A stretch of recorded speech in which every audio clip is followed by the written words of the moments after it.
The ancient moon of Euphoria cast its pale light across the barren landscape, illuminating the jagged metallic ruins that pierce the horizon like the skeletal remains of fallen giants. Auron Sol stood at the edge of a cliff, his weathered face reflecting the ghostly glow as he gazed out over the technological wasteland. The wind howled through the abandoned structures, carrying with it the distant echoes of a civilization long past its prime. Euphoria had once been humanity's greatest achievement, a terraformed sanctuary established after Earth's climate collapse in the late 21st century.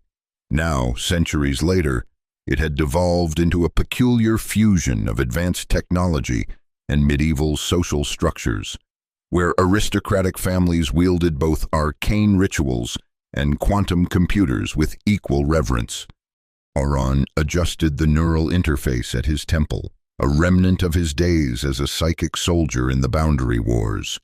The device was supposed to be decommissioned when he was discharged, but he'd managed to keep it, one of the many regulations he'd broken since leaving military service. The interface hummed softly against his skin, occasionally sending ripples of phantom pain through his consciousness, echoes of battles fought and comrades lost. Another wasted day, he muttered to himself, watching as the twin moons rose higher in the alien sky. 5 years since his discharge, and still he wandered aimlessly, haunted by the psychic imprints of those he couldn't save. The small settlement of Karth lay below, its buildings a strange mixture of ancient stone and luminescent circuitry. Market stalls closed for the evening as curfew approached, enforced by the patrolling sentinels of the Moon Shadow clan, religious enforcers who maintained order through a mixture of technological superiority and spiritual intimidation. Auron's neural interface pinged softly, warning of an approaching dust storm. The atmospheric stabilizers must be failing again.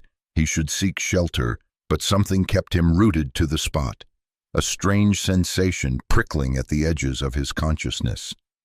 As a former psychic soldier, he had been engineered to sense emotional disturbances, and something was definitely disturbing the usual emotional background noise of Karth. Fear, raw and primal, but not from the settlement. Auron turned his gaze toward the technological graveyard that stretched beyond the habitable zone. The storm was picking up there, swirling with unusual intensity around a central point about 3 kilometers into the wasteland. His neural interface flashed warning indicators, but Auron ignored them, focusing his enhanced perception. There was someone out there. Without further hesitation, he descended the cliff face with practiced ease, his exo boots automatically adjusting to the terrain, his long coat, lined with adaptive fibers that had once been standard military issue, whipped around him as he moved swiftly toward the boundary of the safe zone. Authorization, Sol, Auron, Combat Psychic, Retired, Override Safety Protocols, he muttered to his neural interface. The device chirped in protest, but complied, extending its sensory range beyond regulated parameters. The wasteland was a death trap of twisted metal, half-buried technology, and unpredictable radiation pockets. Normal humans avoided it entirely. Even the scavengers who risked the periphery for salvageable tech never ventured this deep. Yet the emotional signature was unmistakable now. Terror mingled with something else, something ancient and powerful that made Auron's neural interface fluctuate wildly. He activated his coat's environmental shield as the artificial sandstorm intensified around him. The technology was old but reliable, creating a thin force field that repelled the worst of the abrasive particles. Through the swirling chaos, Auron detected movement, figures converging on a central point. Biologicals detected, humanoid, 9 signatures. His interface reported, warning, unregistered technology activation in progress. Auron crouched behind a fallen communications array, observing the scene. Men in specialized hazard suits surrounded what appeared to be a small shuttle, not of Euphorian design, Its sleek, organic curves contrasted sharply with the angular technology that dominated this world. The men were clearly black market tech scavengers, the kind who harvested rare components regardless of legality or ethics. But it was what they were dragging from the shuttle that froze Orphan's blood. A child, no more than 12 Earth years by appearance, though with alien species, age was often deceptive. Her skin had a faint luminescent quality, shifting subtly between pale blue and violet. Her eyes were oversized, solid white with no visible iris or pupil. Yet somehow Orphan could feel her terrified gaze sweeping the surroundings, desperately seeking escape. "Premium specimen," one of the scavengers was saying, his voice distorted through his filtration mask. "The Jarius Syndicate will pay triple market rate for a live xenomorphic, especially one with energetic signatures like this." "Just trank it and let's go," another replied nervously. "My suit's radiation shielding is already at 40%. This storm isn't natural." Orphan's hand instinctively moved to the compact pulse weapon at his hip. 9 against 1 were poor odds, even for someone with his training. But as he watched the alien child struggle against her captors, memories surfaced unbidden, memories of another time he had stood by and watched innocents harvested for their unique abilities. "Never again." The artificial sandstorm suddenly intensified, centralizing around the child. Equipment alarms blared as the scavengers' suits began registering dangerous energy spikes. "Sedate it now," the leader shouted. "It's interfacing with the storm generators somehow." One of the men produced an injection gun, moving toward the child who was now emanating pulses of pale light. Orphan didn't hesitate. He activated his combat protocols, feeling the familiar cold rush as his neural interface synchronized with his adrenal system. Time seemed to slow as his perception accelerated, the world around him becoming a tactical display of threats and opportunities. His first shot took out the man with the sedative. His second and third disabled the perimeter sensors the scavengers had established. By the time the remaining men realized they were under attack, Orphan had already closed half the distance between them, moving like a shadow through the storm that now seemed to part before him. "Combat psychic!" one of the scavengers shouted in panic, recognizing the fluid movements that only neural enhancement could achieve. What followed was brief and brutal. Orphan had been designed for efficiency, not mercy. He disabled 5 more with precision strikes before their weapons could even track him. 2 managed to fire wildly into the storm, their energy pulses dissipating harmlessly against Orphan's combat shield. The leader, evidently more experienced, grabbed the child and held a vibroblade to her throat. "Stay back, soldier boy. This specimen is worth more than both our lives, and I'm not leaving empty-handed." Orphan paused, keeping his distance as the sandstorm raged around them. The child's eyes were fixed on him now, and he felt something brush against his consciousness, a gentle touch unlike anything he'd experienced in psychic combat. "She's not yours to take," Orphan said evenly. "Put down the blade." The scavenger laughed. "And she's yours? Since when do combat psychics care about alien orphans? She's valuable tech, nothing more. The Moonshadow priests would have her dissected within hours if they found her." "Last warning," Orphan replied, sliding his hand subtly toward a secondary weapon concealed in his sleeve. The scavenger tightened his grip. "I know your type, soldier. You're bluffing. Combat psychics are conditioned against killing civilians, even scum like me. It's hardwired into your neural—" The man never finished his sentence. A pulse of brilliant energy erupted from the child, sending the scavenger flying backward. He hit a twisted metal spire with bone-crushing force, his hazard suit crackling with electrical discharge. The sandstorm abruptly died, particles dropping from the air as if gravity had suddenly reasserted its dominance. In the sudden stillness, Orphan and the child regarded each other warily. She was small and fragile-looking, dressed in a simple garment of shimmering material that seemed to reflect her emotional state. Currently, it pulsed with a mixture of fear and cautious hope.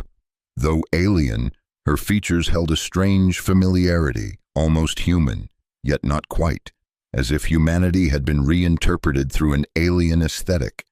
Orphan slowly deactivated his combat protocols, feeling the crash that always followed as his system normalized.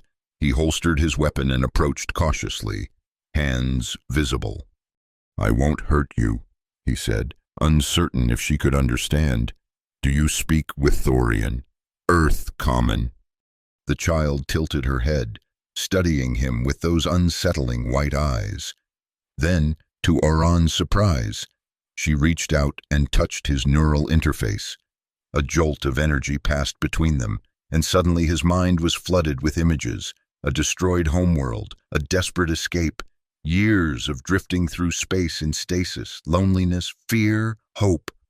When the connection broke, Orphan staggered back, overwhelmed by the intensity of the shared experience. The child regarded him with newfound interest, and he realized she had been analyzing his neural patterns, learning his language through direct interface. "Navara," she said, her voice melodic and strangely accented. "I am Navara." Before Orphan could respond, his interface chimed with an urgent warning. Multiple signals were approaching from the direction of Karth, official security forces most likely responding to the energy surge. If they found Navara here, the scavenger's prediction would prove accurate. The Moonshadow clan would claim her for ritual examination, a euphemism for their particular brand of technological dissection in the name of religious understanding. "We need to go," Orphan said, making a quick decision that would alter both their futures irrevocably. "It's not safe here." Navara hesitated, glancing at the fallen shuttle, her last connection to her past. "Nothing salvageable," Orphan said, following her gaze. "And they're coming. Trust me." He extended his hand, surprised at his own actions. 5 years of avoiding responsibility, of running from human connection, and here he was, offering protection to an alien child who radiated enough strange energy to register on sensors halfway across the wasteland. After a moment's hesitation, Navara placed her small hand in his. Her touch sent another ripple of awareness through his neural interface, not intrusive this time, but a gentle acknowledgement. As they moved swiftly away from the scene, Orphan caught fragments of conversation between the approaching security forces through his enhanced hearing. Unprecedented energy signature. Matches the prophecy of the Luminous One. Secure the area. Find the source. Orphan's steps faltered momentarily. The Luminous One, a figure from Moonshadow mythology, supposedly a being of pure energy destined to either elevate their civilization to transcendence or destroy it entirely, depending on who guided her awakening. He glanced down at the child, keeping pace beside him, her otherworldly eyes focused ahead, her hand still trustingly in his. What had he gotten himself into? As they disappeared into the labyrinthine ruins of the technological wasteland, the first security drones appeared on the horizon, their searchlights cutting through the settling dust like accusing fingers, reaching for secrets best left undiscovered. The ancient temple complex loomed before them, a massive structure of stone and metal that predated even the earliest human settlements on Euthoria, abandoned centuries ago when the Moonshadow clan consolidated their power in Karth. It now stood as a silent monument to forgotten beliefs and obsolete technology. "Home," Orphan said simply as they approached the hidden entrance he had discovered months ago during his solitary wanderings. "Temporary home," he amended, not wanting to give Navara false hope of permanence. Nothing in his life had ever been permanent. The entrance was concealed behind a cascade of naturally formed metallic crystals, a phenomenon unique to Withoria's unusual geology.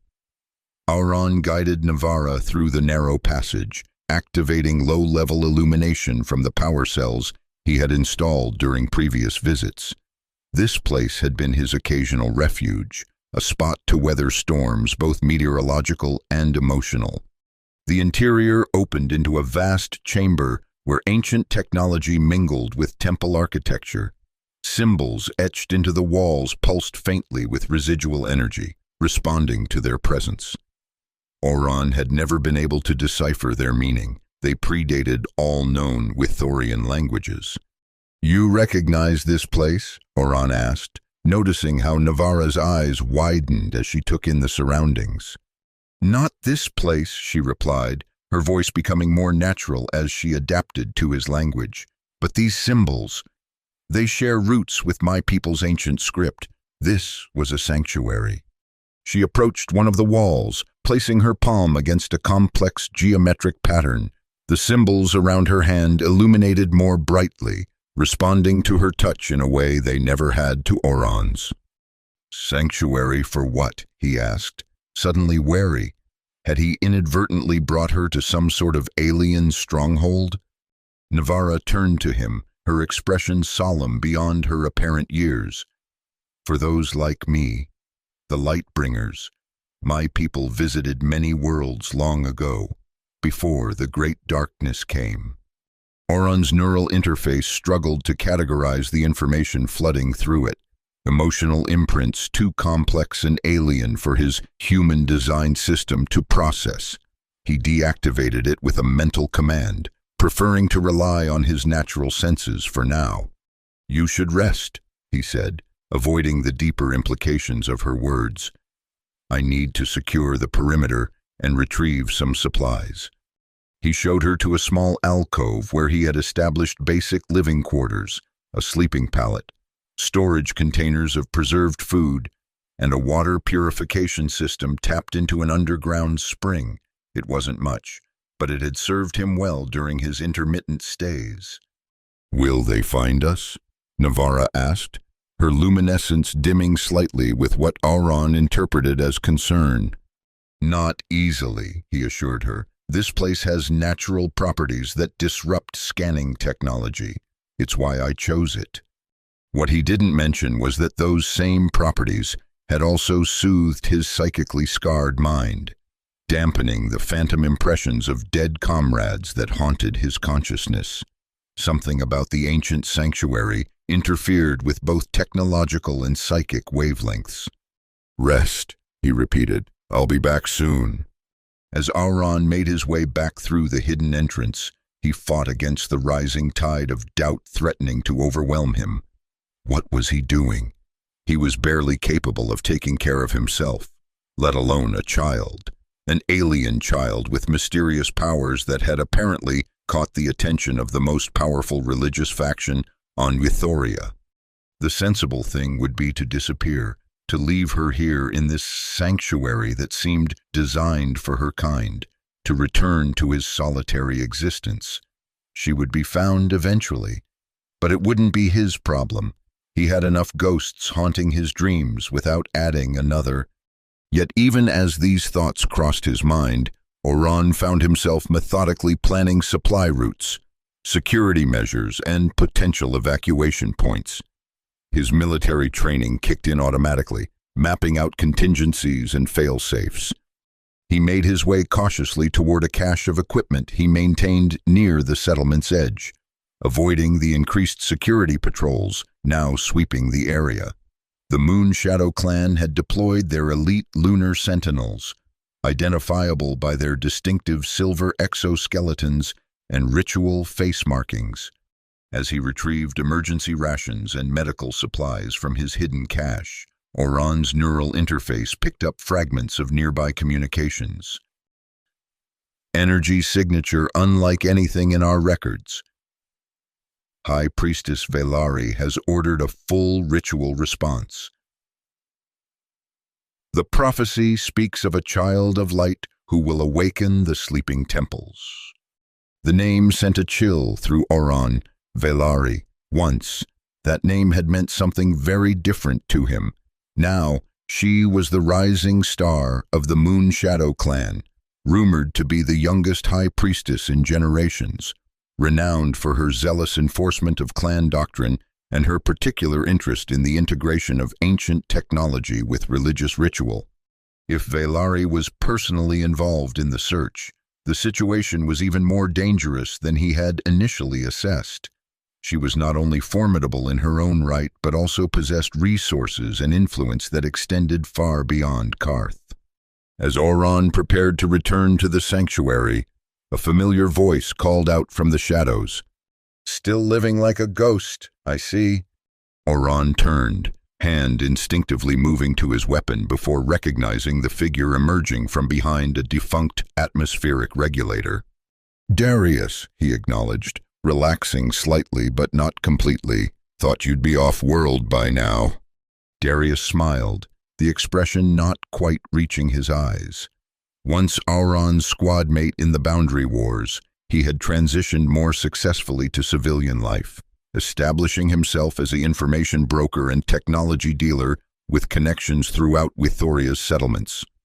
"Business is too good to leave," Darius replied, glancing meaningfully at Auron's packed supplies, "though it seems you might be planning a departure yourself." "Just restocking," Orphan said carefully. Darius had been a friend once, but years had passed, and allegiances on Withoria were fluid at best. "Must be quite the stockpile," Darius observed casually, "especially with the moon shadows turning the settlement upside down looking for whatever caused that energy surge in the wasteland. You wouldn't happen to know anything about that, would you?" Orphan maintained his neutral expression. "Should I?" Darius sighed, running a hand through his close-cropped hair, a habit from their service days that he had never abandoned. "Look, Orphan, whatever you've gotten yourself into, be careful. Vailari herself is overseeing this investigation, and she's—" He hesitated. "She's what?" Orphan pressed, curious despite himself. "Different. Since taking the High Priestess position, she's become obsessed with some ancient prophecy about technological transcendence.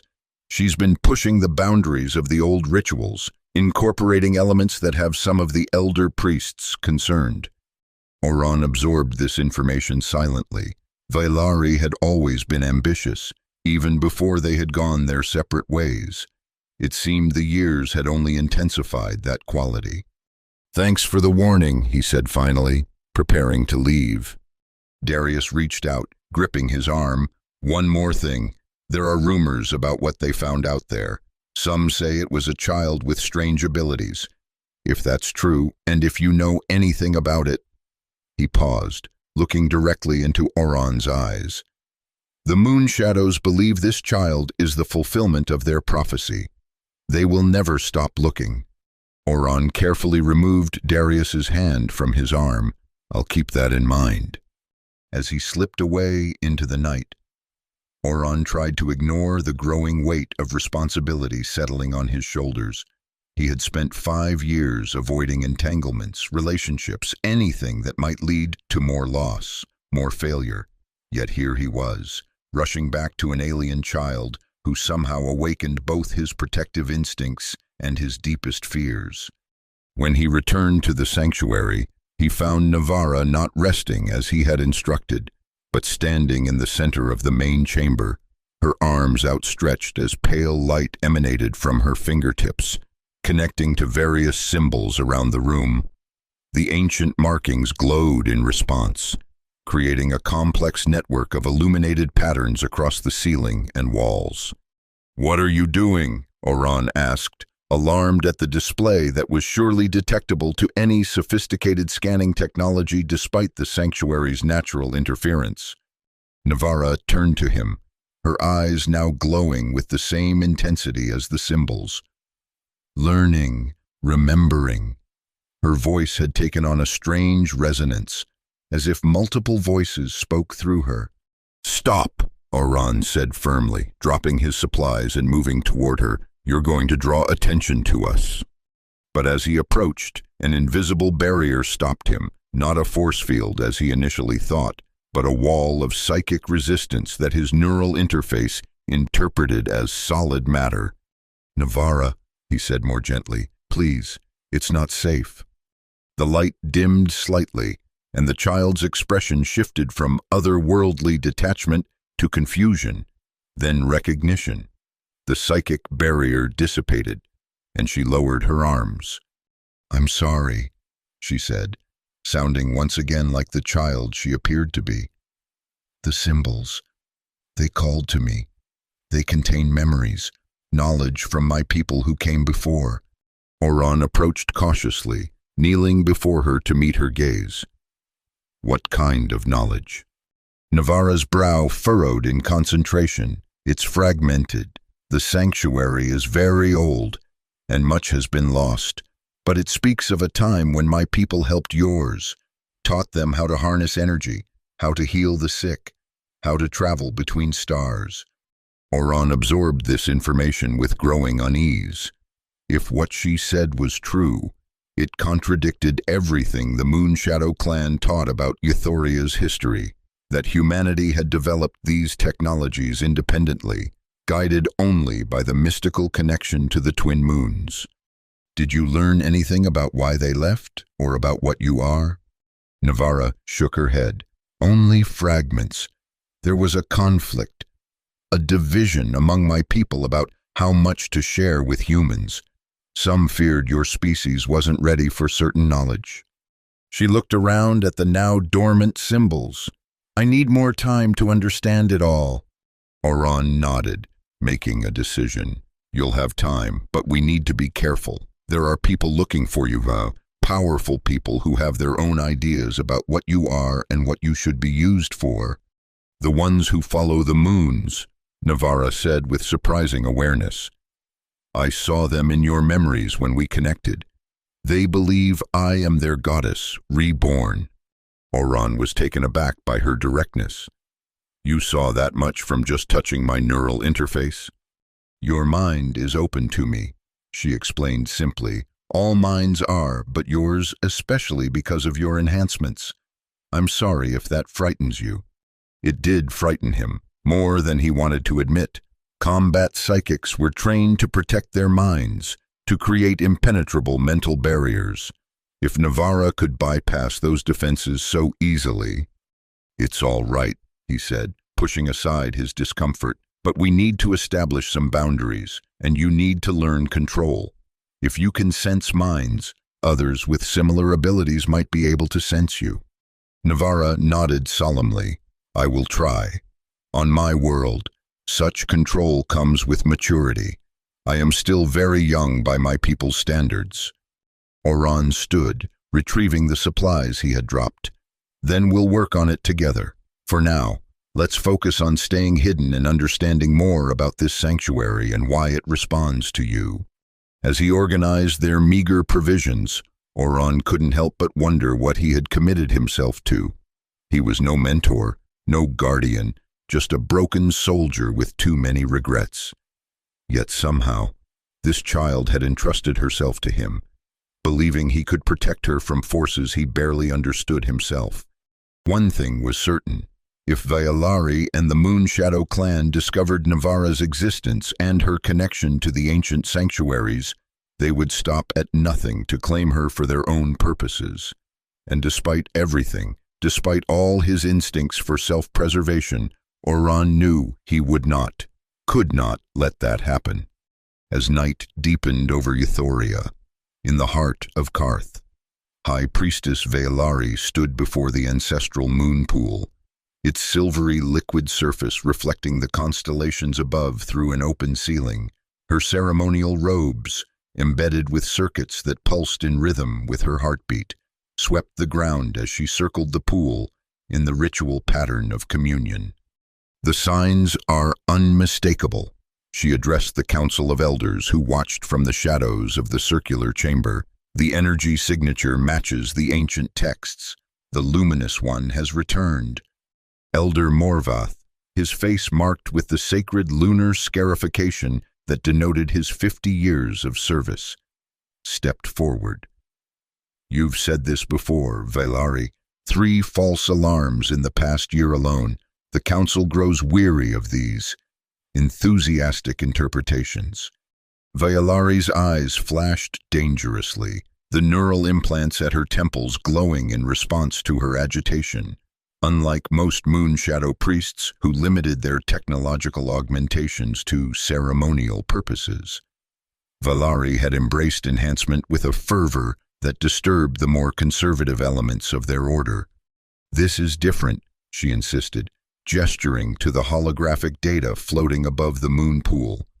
"The energy pattern is identical to the quantum signature described in the seventh revelation, and there were witnesses, black market scavengers, who reported seeing a child with luminescent skin before they were attacked." "Attacked by whom?" another elder inquired. Valari hesitated. "That remains unclear, but one survivor described combat techniques consistent with military neural enhancement." A murmur rippled through the council. Neural enhancement was strictly regulated on Ethoria, limited to religious authorities and certain government functions. The only exception was former military personnel like the combat psychics, whose enhancements were supposedly deactivated upon discharge. "You suspect military involvement?" Elder Morvath asked. "Or perhaps someone specific?" Valari turned away, facing the moon pool to hide the momentary flicker of emotion that crossed her face. "I suspect someone with both the ability to recognize the significance of the child and the skills to evade our sentinels. The list of such individuals is short." "And includes your former betrothed," Morvath stated bluntly. "Auron Sal has been seen in the vicinity of Karth recently." The silence that followed was heavy with unspoken history. Valari's hand unconsciously moved to touch the ritual scar that traced from her left temple to her jawline, a permanent reminder of broken vows and divergent paths. "If Auron is involved," she said finally, her voice cold and controlled, "it changes nothing. The prophecy is clear. The luminous one must undergo the blood-binding ritual before the next lunar convergence, or the power will remain dormant for another millennium." "And if this truly is the luminous one," Elder Morvath pressed, "are you prepared to perform the ritual as written? The blood-binding requires sacrifice, Valari, the kind of sacrifice few are willing to make." Valari turned back to face the council, her expression resolute. "I have dedicated my life to the fulfillment of this prophecy. I am prepared to do whatever is necessary to ensure our people's ascension." The council members exchanged glances, their expressions a mixture of concern and resignation.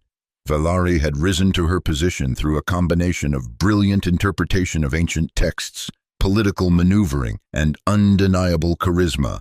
Few were willing to openly challenge her, especially when she spoke with such conviction. "Very well," Elder Morvath conceded. "You have the Council's authorization to pursue this investigation with all available resources, but remember our ways, High Priestess. The path to transcendence lies in balance, technology guided by wisdom, power tempered by compassion." Valari bowed deeply, the gesture respectful yet somehow containing a hint of mockery. "I never forget our ways, Elder. I seek only to fulfill them." As the council members departed, Valari remained by the moon pool, waiting until she was truly alone before allowing her composed facade to crack. She plunged her hand into the mercurial liquid, feeling the familiar burn as it recognized her genetic signature and established the neural connection to the ancestral database. Images flashed through her mind, ancient star maps, fragments of alien script, and finally, a face she had tried so hard to forget, Auron as he had once been, before the final Boundary War campaign that had changed everything between them. "Computer," she spoke aloud, her voice echoing in the empty chamber. "Access military records, Combat Psychic Division, Sal, Auron." The liquid rippled, forming patterns that translated to text in her mind through her neural implants. "Sakel, Auron, Combat Psychic, Alpha Division, status discharged, medical psychological, current whereabouts unknown, last registered location, outer settlements, Ethoria." Vailari closed her eyes, centering herself. If Auron had the child, the luminous one, he wouldn't understand the significance, the potential. He had always been blind to the greater purpose, fixated on individual lives rather than the collective future of humanity. But she understood. She had glimpsed the potential future in the ancient texts, a humanity transcended, freed from physical limitations, achieving the cosmic awareness that the architects of Euphoria had only dreamed of. "Prepare my personal shuttle," she commanded the temple's AI system, "and inform the lunar sentinels that I will be leading the search personally." As she withdrew her hand from the moon pool, the mercurial liquid clung to her skin momentarily before falling away, leaving a metallic sheen that caught the moonlight. To an observer, it might have appeared that her hand was briefly transformed into living silver, a sight that would have alarmed the council had they witnessed it. Vailari smiled to herself. Some transformations were already underway, preparations for the future she had glimpsed. Soon, with the luminous one's power properly channeled through the blood-binding ritual, those transformations would extend to all worthy followers. And Auron, he would either embrace the inevitable evolution or become another casualty in humanity's march toward perfection. Either way, she would face him again, a confrontation long overdue. Days stretched into weeks as Auron and Envara settled into a cautious routine within the ancient sanctuary. The temple complex was vast, with numerous chambers and corridors that seemed to reconfigure themselves subtly over time, a feature that Auron initially attributed to his own disorientation, but eventually recognized as an actual property of the structure. Navara's connection to the sanctuary grew stronger daily. She spent hours communing with the symbols, absorbing knowledge that she struggled to translate into terms Auron could understand. Sometimes he would find her floating several inches above the ground, surrounded by patterns of light that responded to her thoughts like living creatures. "It's a language," she explained during one such session, noticing his concerned observation, "not just symbols, but a way of thinking. My ancestors didn't separate technology from consciousness the way humans do." "And what does this language tell you?" Auron asked, maintaining a respectful distance from the energetic display. "That we were wrong to leave," she said simply. "My people feared humanity's capacity for violence, for corruption. They saw your wars, your divisions, and decided you weren't ready for the knowledge they could share." Auron couldn't argue with that assessment. Humanity's history, both on Earth and since colonizing Euphoria, had been marred by conflict. Even the supposed peace established under the Moon Shadow Clan's guidance was maintained through rigid hierarchies and the suppression of dissent. "Maybe they were right," he said. Navara's expression turned sad, perhaps, but in leaving, they abandoned those humans who did understand, those who had begun to grasp the true potential of the partnership. The sanctuaries like this one were meant to preserve that knowledge until my people returned, but they never did. "What happened to them?" Auron asked. It was a question he had avoided until now, sensing it might cause her pain. Navara's light dimmed slightly. Civil war. Those who believed in guiding humanity fought those who feared it.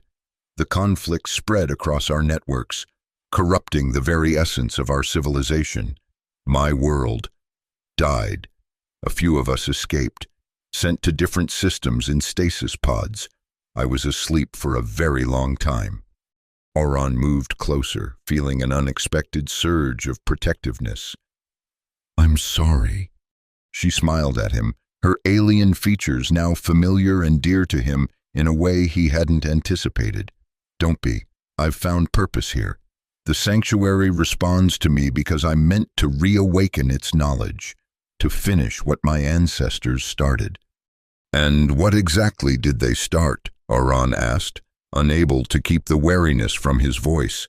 Grand visions had a way of leading to catastrophe, as his military experience had taught him. "A bridge," Navara replied, between human consciousness and the universal energy field. Your neural enhancements are a crude approximation of what all humans could experience naturally with the right guidance. Orphan touched his temple where the neural interface nestled against his skin. "These enhancements nearly drove me mad," he said quietly. "The psychic backlash of feeling others die. It's not something humans are equipped to handle." "Because they were designed wrong," Navarra insisted. "Based on incomplete understanding, the true connection shouldn't cause pain. It should expand consciousness, create harmony." Her conviction reminded him uncomfortably of Violari's passionate speeches about technological transcendence. Both believed in a future where humanity evolved beyond its current limitations, though their visions of how to achieve that future differed dramatically. "Even if that's true," Orphan said carefully, "the Moon Shadow clan would never allow such knowledge to spread freely. It would undermine their control. Which is why they seek me." Navarra nodded. "They've glimpsed fragments of the truth in their ancient texts, but without understanding the context. They believe they need to bind my abilities to their bloodline through ritual to control the outcome." This was new information. "Bind your abilities? How?" Navarra's expression darkened. "The blood binding. It's a corrupted version of a joining ceremony my people once shared with trusted humans. In its original form, it was a mutual exchange of essence, a symbiotic connection that benefited both species, but the texts the Moon Shadows possess describe it as a means of harvesting power." Orphan felt a chill run through him. "And this ritual, would it harm you?" "It would destroy what I am," Navarra said simply. "The essence that makes me uniquely myself would be consumed, leaving only a vessel for the channeled energy. I would exist, but not as Navarra." The implications horrified Orphan. Not just murder, but something worse. The obliteration of identity, of self, while leaving the body intact, a violation beyond anything he had witnessed even in war. "That's not going to happen," he promised, surprising himself with the fierceness of his resolve. "I won't let them find you." Navarra regarded him with those otherworldly eyes that somehow conveyed emotion despite their lack of recognizable features. "They already search the outer regions systematically. Sooner or later, they will find this sanctuary. Then we'll leave Euphoria," Orphan decided. "I have contacts who can arrange off-world transport. We'll find somewhere beyond the Moon Shadow's influence." "No," Navarra said with unexpected firmness. "Running isn't the answer. The knowledge in this sanctuary and others like it is too important to abandon. If the Moon Shadows claim it, they'll twist it further to serve their own ends." "It's too dangerous to stay," Orphan argued, especially with Violari personally leading the search. Navarra tilted her head curiously. "You knew her. I've seen her in your memories, though you try to hide those thoughts." Orphan looked away, uncomfortable with the reminder of Navarra's ability to access his mind. "It was a long time ago, before the final campaign of the Boundary Wars. We were close. She was to be your mate," Navarra stated, the concept apparently translating across their cultural divide. "We were engaged," Orphan confirmed reluctantly. "Then my squad was deployed to suppress a rebellion in the outer colonies. Things happened there, things I couldn't reconcile with the causes we were supposedly fighting for. When I returned, I was different. Violari had already begun her rise within the Moon Shadow hierarchy. Our paths diverged." "Yet she still thinks of you," Navarra observed. "Her mind reaches for yours sometimes. I can sense it, like ripples in a pond." The thought unsettled Orphan deeply. "Whatever was between us is long dead. Now she represents everything I left behind, blind devotion to systems and beliefs that crush individual freedom in the name of collective good." "Are you certain it's dead for her as well?" Navarra pressed. "The memories I glimpse suggest a connection that persists, however twisted it may have become." Auron had no answer for that. The truth was, he had deliberately avoided analyzing his feelings about Violari for years. It was simpler to categorize her as an adversary, a symbol of the institutional corruption he had rejected, rather than confront the complex tangle of emotions their shared history evoked. "It doesn't matter," he said finally. "What matters is keeping you safe and preventing the moon shadows from corrupting the knowledge you've rediscovered." Navarra accepted his deflection with graceful understanding. "Then we need a plan that addresses both concerns. Running won't solve either problem permanently." "What do you suggest?" Auron asked, genuinely curious. Despite her childlike appearance, Navarra's mind worked with a maturity and insight that frequently surprised him. "I need to complete my communion with the sanctuary," she said. "There are still chambers I haven't accessed, knowledge I haven't assimilated. Once I understand the full extent of what this place contains, we can make an informed decision about how to proceed." Auron nodded reluctantly. "How much more time do you need?" 3 days, Navarra estimated. "By then, the sanctuary will have revealed its deepest secrets to me."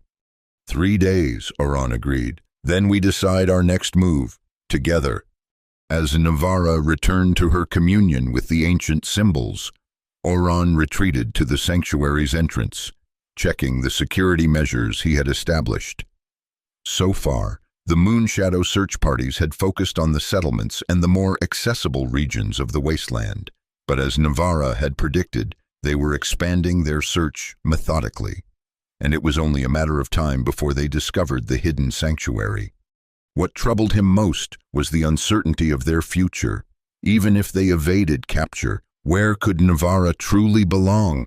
She was possibly the last of her kind, carrying knowledge that could transform human civilization or tear it apart, depending on who controlled it.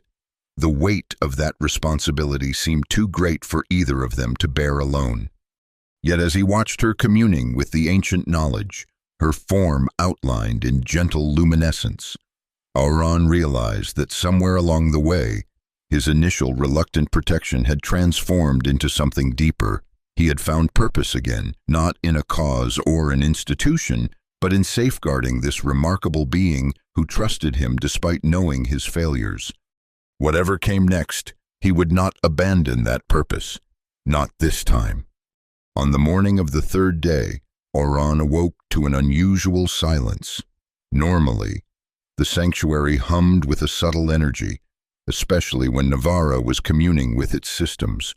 But now the air felt dead, the ancient symbols on the walls dark and unresponsive. He found Navarra in the central chamber, kneeling before what appeared to be a newly revealed altar that had risen from the floor during the night. Her expression was one of profound concentration, and she didn't acknowledge his presence. "Navarra?" he ventured cautiously. She opened her eyes slowly, and Auron took an involuntary step back. Her normally white irises now swirled with colors that shifted like oil on water, reflecting light that had no visible source. "It's time," she said, her voice overlaid with harmonics that made the very air vibrate. "I've accessed the final repository. I understand now what must be done."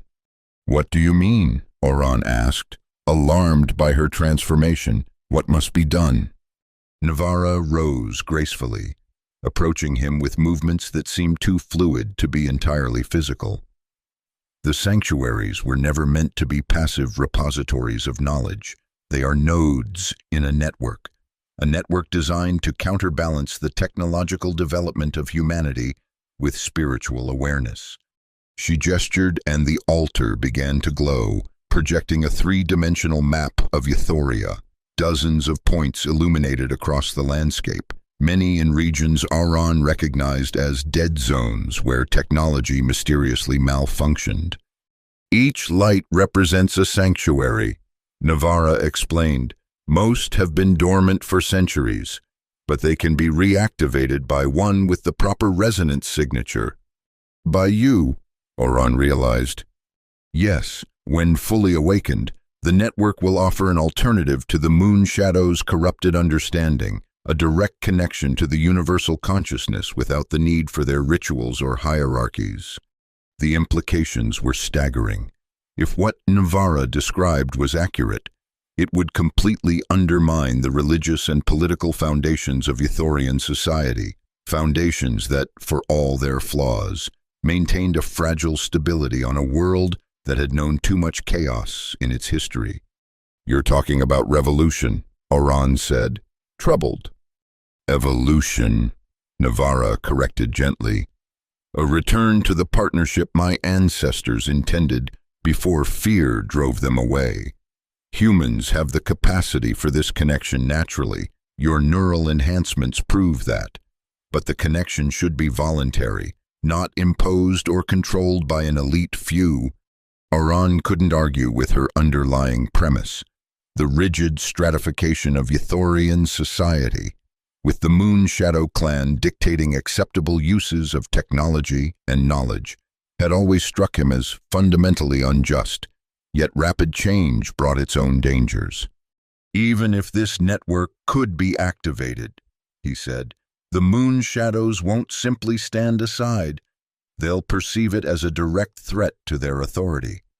"Which is why we must choose the moment carefully," Navarra agreed, "and why I need your help. Orphan, I can activate the network, but I cannot protect myself during the process. I will be vulnerable." The admission clearly cost her pride. Since their first meeting, Navarra had demonstrated remarkable self-sufficiency for one so apparently young. To acknowledge a need for protection revealed the seriousness of what she proposed. Before Orphan could respond, his neural interface pinged with an urgent proximity alert. Someone had crossed the outer perimeter he had established around the sanctuary, someone who had managed to disable his first line of security without triggering an immediate alarm. "We have company," he said grimly, activating his combat protocols. "Stay here." Navarra caught his arm as he turned to leave.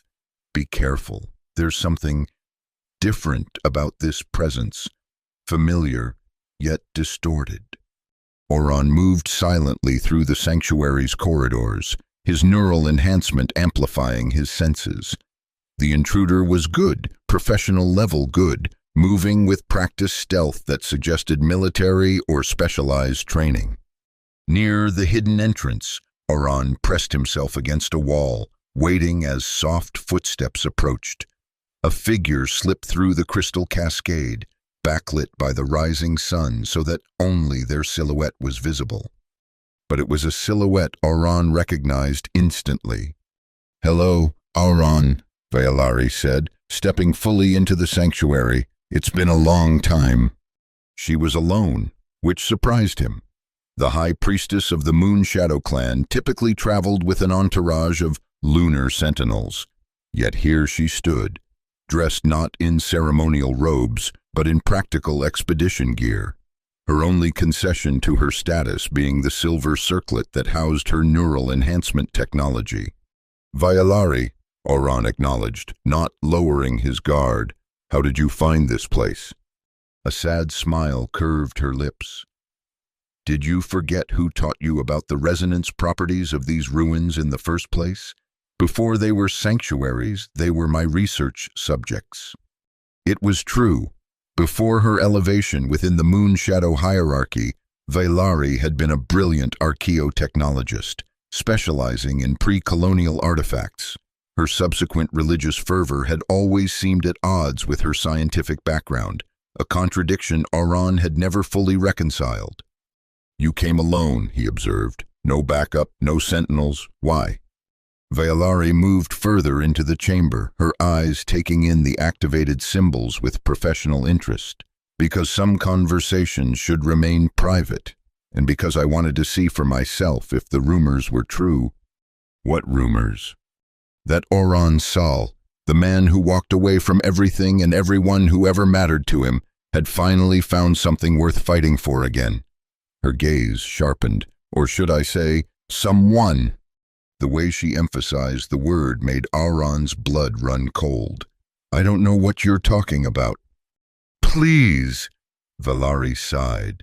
Give me some credit. The energy signature from the wasteland, the combat techniques used against the scavengers, the sudden activation of sanctuary systems that have been dormant for centuries. It all points to one conclusion. You found the luminous one.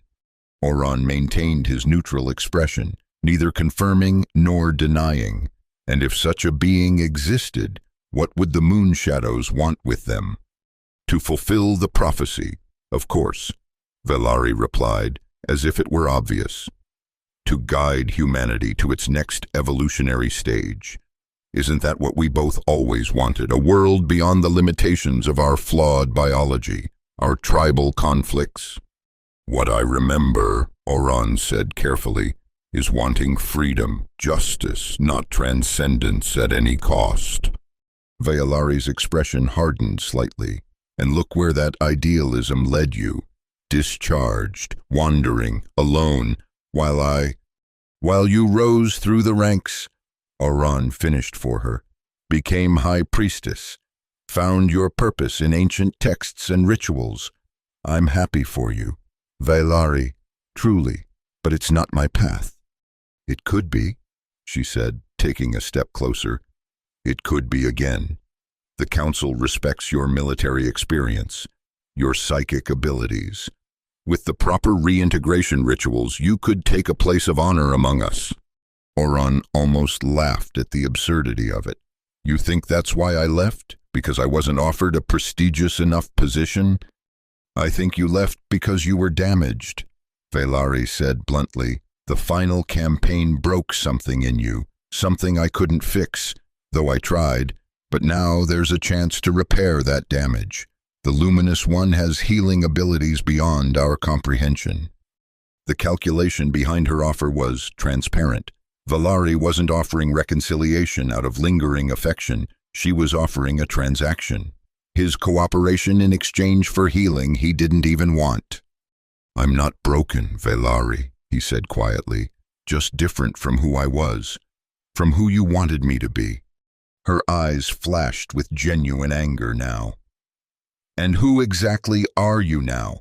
A fugitive harboring a being of immense power without understanding the consequences. Do you have any idea what the Luminous One is capable of? What will happen if that power is awakened without proper guidance? I understand more than you think, Orphan replied, sensing Navara's presence before he saw her emerge from the shadows behind him. And so does she. Valari's attention immediately shifted to Navara, her expression transforming from irritation to something approaching reverence. The Luminous One, she breathed, automatically making the ritual gesture of the crescent moon, at last. Navara regarded Valari with calm assessment. My name is Navara, she said simply, and I am not what your texts describe. You are exactly what they describe, Valari insisted, her voice taking on the cadence of ritual speech. A being of pure energy in physical form, the bridge between humanity and the cosmos, the key to our ascension. I am the last survivor of a species that once walked among your ancestors as teachers and friends. Navara corrected, not a goddess or a messiah.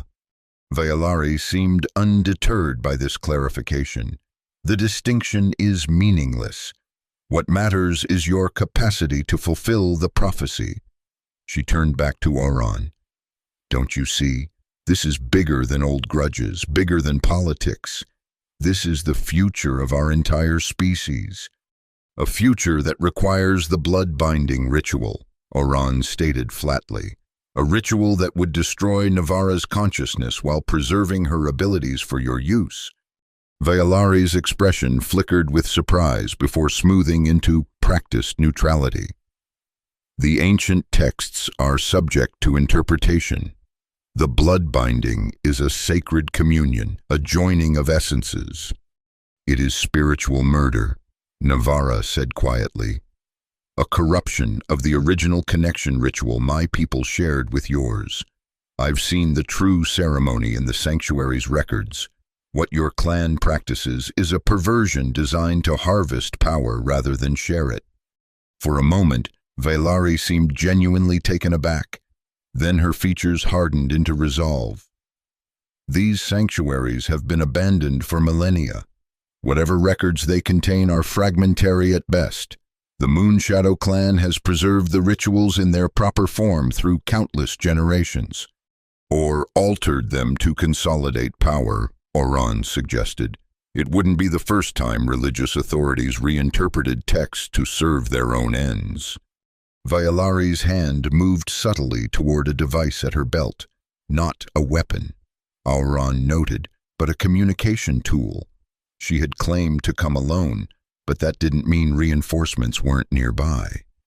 "I had hoped to resolve this peacefully," she said, her tone regretful but determined, "to convince you both to return with me willingly.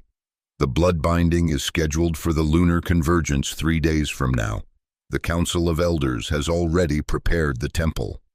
"And if we refuse?" Orphan asked, though he already knew the answer. "Then I will be forced to use less gentle means of persuasion." Vailari's hand closed around the communication device. "The lunar sentinels are positioned throughout the wasteland, awaiting my signal." Before she could activate the device, Nimvara stepped forward, her eyes beginning to glow with inner light. "There is another way," she said, her voice once again resonating with harmonics. "A way for you to understand what I truly am, what I offer. Not transcendence through domination, but evolution through communion." She extended her hand toward Vailari, who instinctively stepped back. "I won't harm you," Nimvara assured her. "I offer only knowledge, the truth your ancestors knew before fear and ambition corrupted their understanding."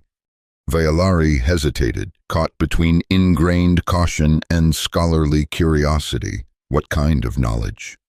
"The original purpose of the sanctuaries, the true nature of the connection between my people and yours. See through my eyes, Vailari, then decide if you still wish to bind me to your will." Orphan watched the internal struggle play out across Vailari's features. The scientist in her, the seeker of knowledge that had drawn him to her initially, warred with the religious zealot she had become. Finally, scientific curiosity won out. She lowered the communication device and extended her hand to meet Nimvara's. The moment their fingers touched, a pulse of energy rippled through the sanctuary, activating dormant symbols in concentric circles outward from where they stood. Vailari gasped, her neural implants flaring with sudden overload as information flooded her consciousness. Orphan stepped forward in alarm, but Nimvara's free hand gestured him back. "She is not in danger," the alien child assured him, "only experiencing truth without filtration." The connection lasted less than a minute, yet when it broke, Vailari staggered backward as if physically struck. Her face was ashen, her eyes wide with shock. "Impossible," she whispered. "All this time. The texts, they were altered," Nimvara finished gently. "By those who feared the democratization of knowledge. Your ancestors weren't wrong to preserve what they understood. But over generations, the meaning was twisted to serve hierarchical control rather than collective enlightenment." Vailari turned to Orphan, her expression raw with confusion and something approaching horror. "Did you know? Is this what you've been protecting?"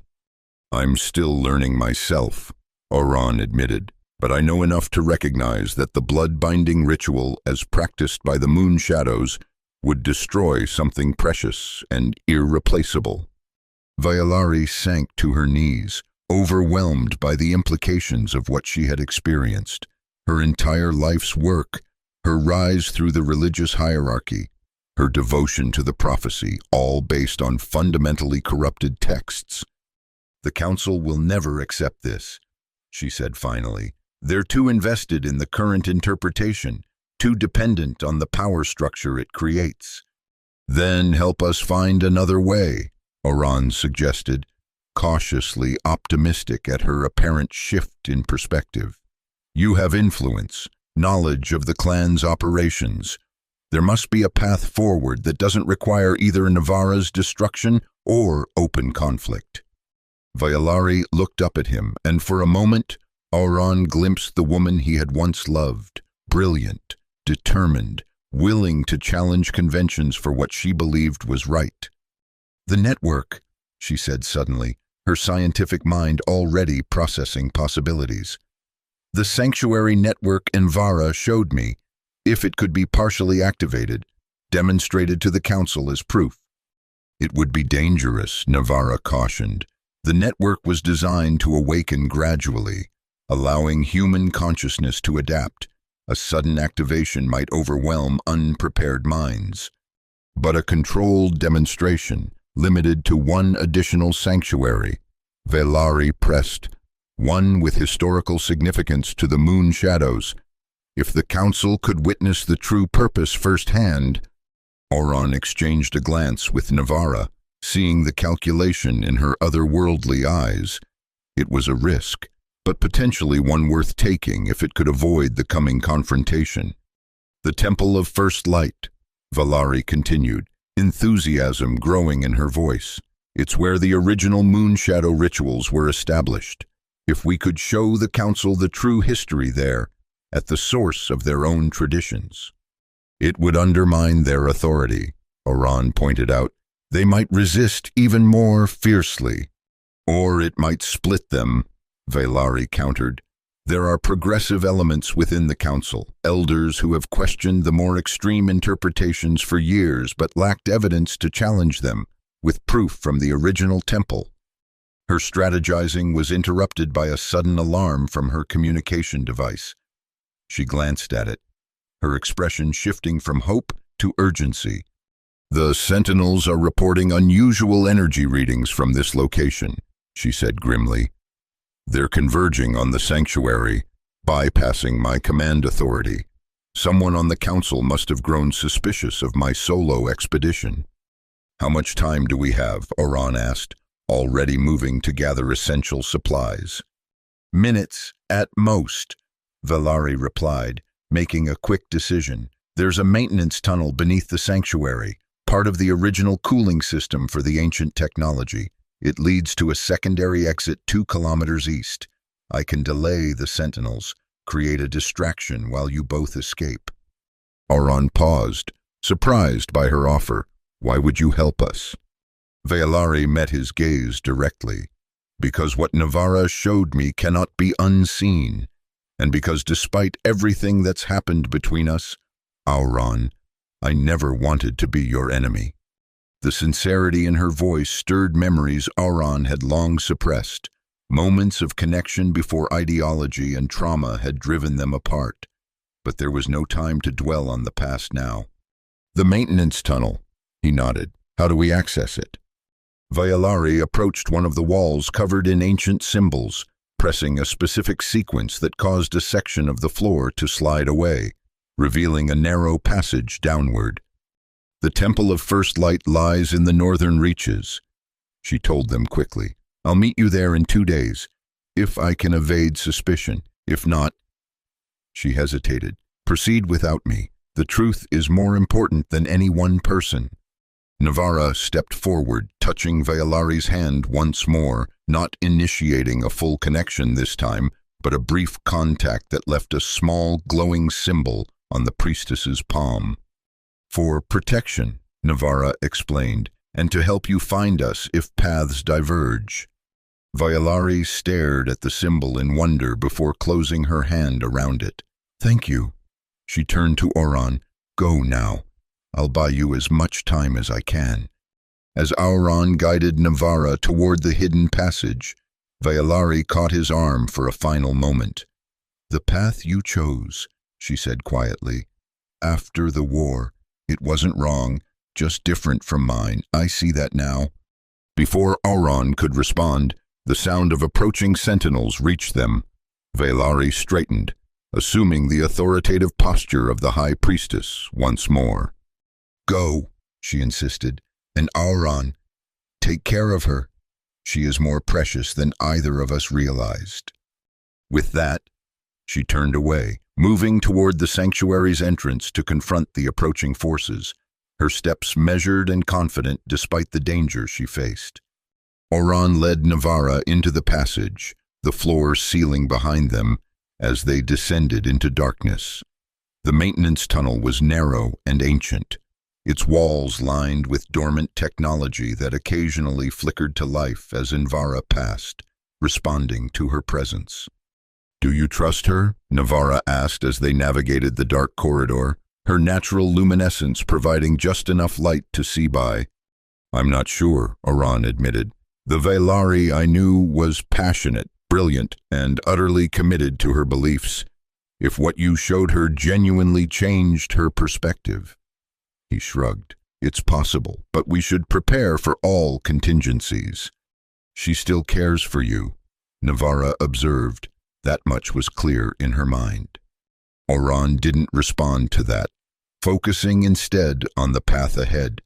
The tunnel widened as they progressed, opening into what appeared to be a secondary control center for the sanctuary's ancient systems. Dust-covered consoles lined the walls, their displays dark and unresponsive.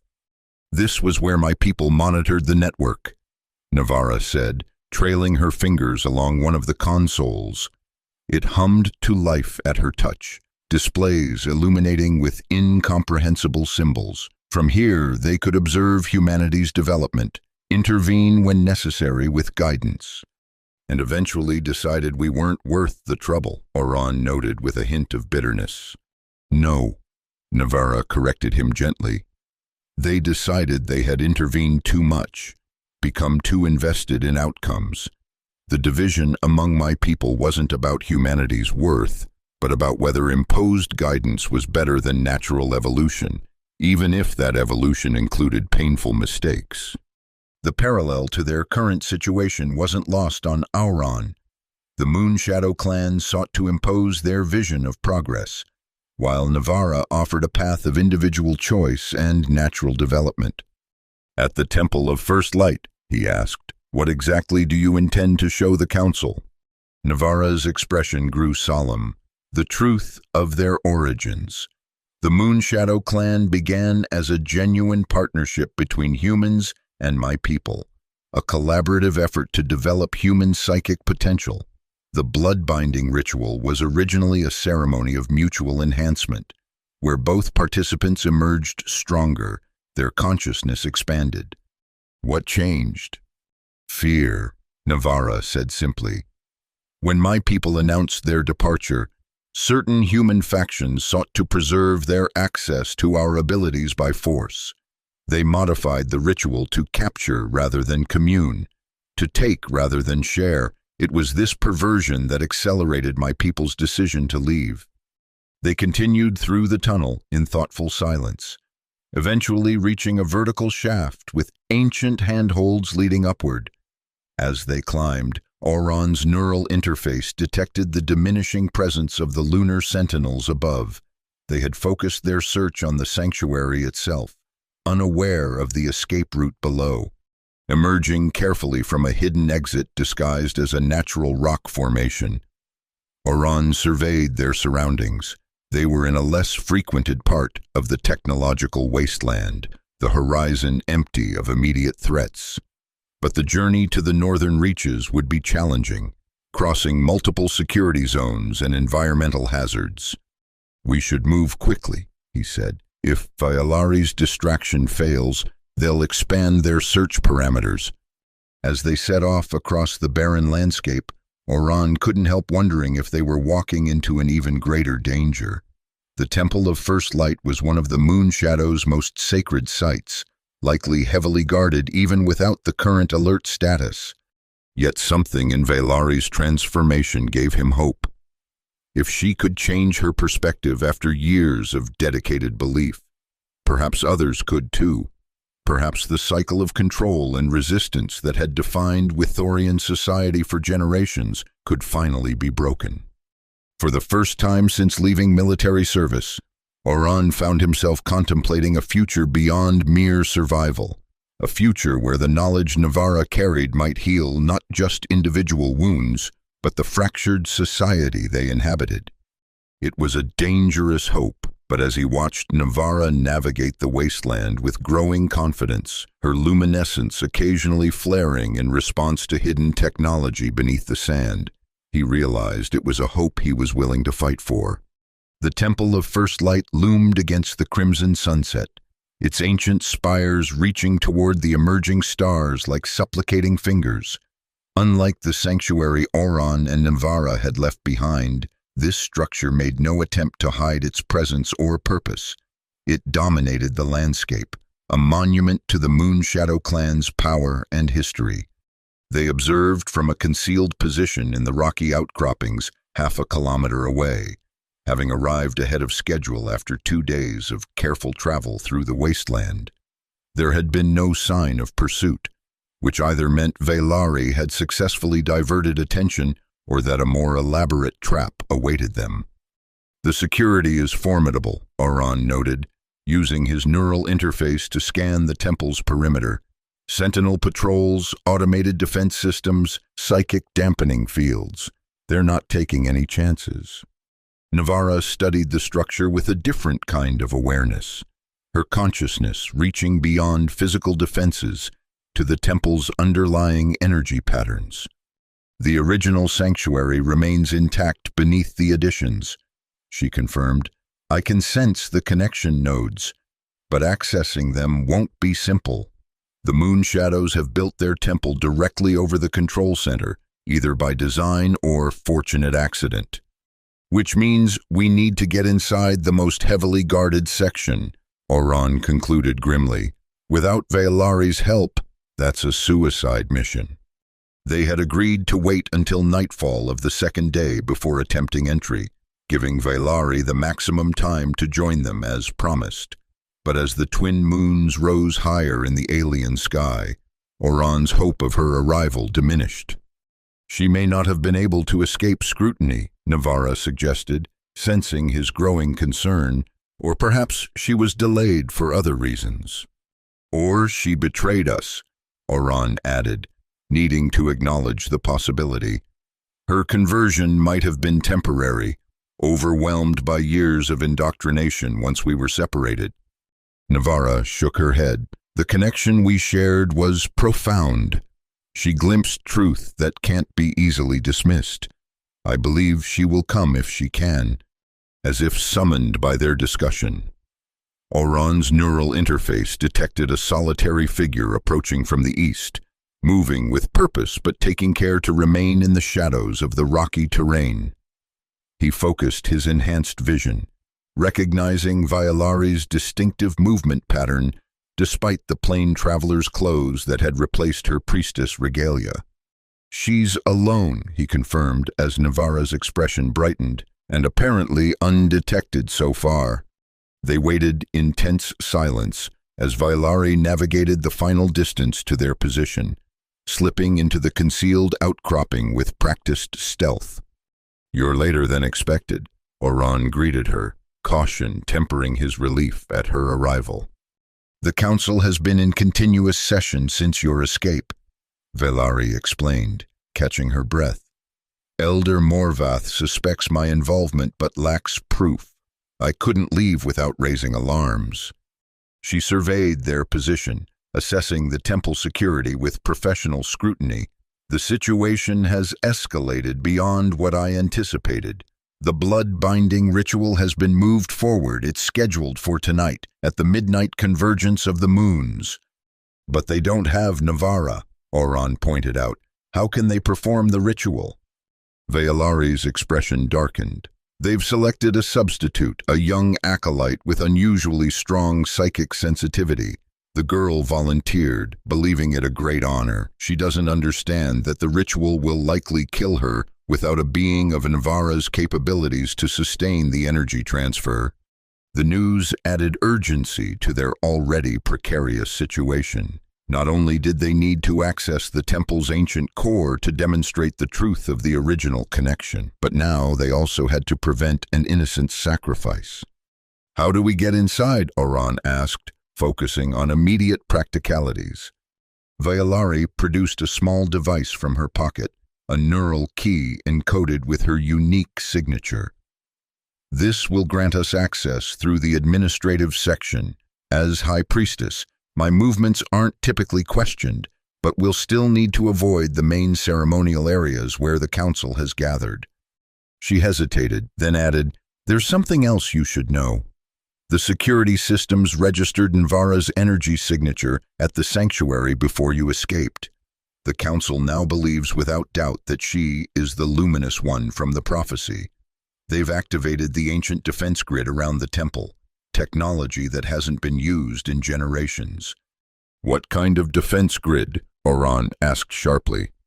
"Psychic disruptors, primarily designed to incapacitate anyone with enhanced neural function." Vaylari glanced meaningfully at Orphan's interface. "Your military enhancements will make you particularly vulnerable if the grid detects you." "And Nvara?" Vaylari turned to the alien child with concern. "I'm not certain. Your physiology is different, but your psychic presence is powerful. The grid might register you as a threat and respond accordingly."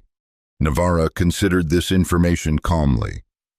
"The grid was likely designed by my people originally, meant to protect the sanctuary, not restrict access to it. If I can locate its central control node, I might be able to recalibrate it." "That node would be in the deepest level of the temple," Vaylari confirmed, "directly beneath the ceremonial chamber where the ritual will take place." The implications were clear. They would need to penetrate to the very heart of Moonshadow power, navigating both ancient and modern security systems, while avoiding detection by the assembled religious leadership. "We'll need a distraction," Orphan decided, "something to draw attention away from the lower levels." Vaylari nodded in agreement. "The ritual preparations have created a perfect opportunity. Most of the sentinels are focused on the ceremonial chamber and its approaches. If we can create a secondary security concern elsewhere in the temple complex, the archives," Nvara suggested suddenly. "The historical records Vaylari showed me in our connection. They're stored in the eastern wing, aren't they?" Vaylari looked surprised. "Yes. The restricted archives contain the oldest texts, including the original interpretations of the prophecy before the later revisions." "If those archives were threatened," Nvara continued, "would it draw security resources away from other areas?" "Absolutely," Vaylari confirmed. "Those texts are considered almost as sacred as the ceremonial chamber itself." A plan began to take shape. Vaylari would use her authority to enter the temple with Orphan posing as her personal guard, a role that would allow him to remain armed without raising immediate suspicion. Once inside, they would split up. Vaylari would create a distraction in the archives, while Orphan escorted Nvara to the lower levels to access the control node. "If we're successful," Nvara explained, "I can reactivate the sanctuary's original function. When the council attempts the blood-binding ritual, they'll instead witness the true purpose of the connection, not domination, but communion." "And the acolyte?" Orphan pressed. "Will she be safe?" Nvara's expression turned solemn. "The ritual as currently designed is dangerous regardless. But if I can access the control node in time, I can redirect the energies to protect her. It would mean exposing myself to the council, however, which brings its own risks," Vaylari warned. "Once they confirm your identity as the luminous one, they may attempt to capture you by force, regardless of what truths are revealed. The council has invested too much in the current interpretation to abandon it easily." "It's a risk we have to take," Orphan said firmly. "We can't allow an innocent to die for a corrupted ritual, and we can't keep running forever. Sooner or later, they would find us." As the 3 moons of Euphoria aligned overhead, they made their final preparations. Vaylari provided Orphan with ceremonial armor that would identify him as a personal guardian to the High Priestess, an honor usually reserved for the most trusted sentinels. The armor felt strange after years in his more practical gear, but it would allow him to move through the temple without immediate challenge. Remember, Velari cautioned as they approached the main entrance, maintain formal distance and address me as High Priestess at all times. Any familiarity will raise suspicion. Orphan nodded, feeling Navarra's reassuring presence in his mind. The alien child was concealed within a ceremonial transport container, ostensibly carrying sacred artifacts for the ritual. It was a risk, but with her ability to dampen her energy signature temporarily, it offered the best chance of getting her past the initial security checkpoints. The temple guards straightened as they recognized Velari, making the crescent moon gesture of respect. High Priestess, the senior guard acknowledged. The council awaits your presence in the Chamber of Convergence.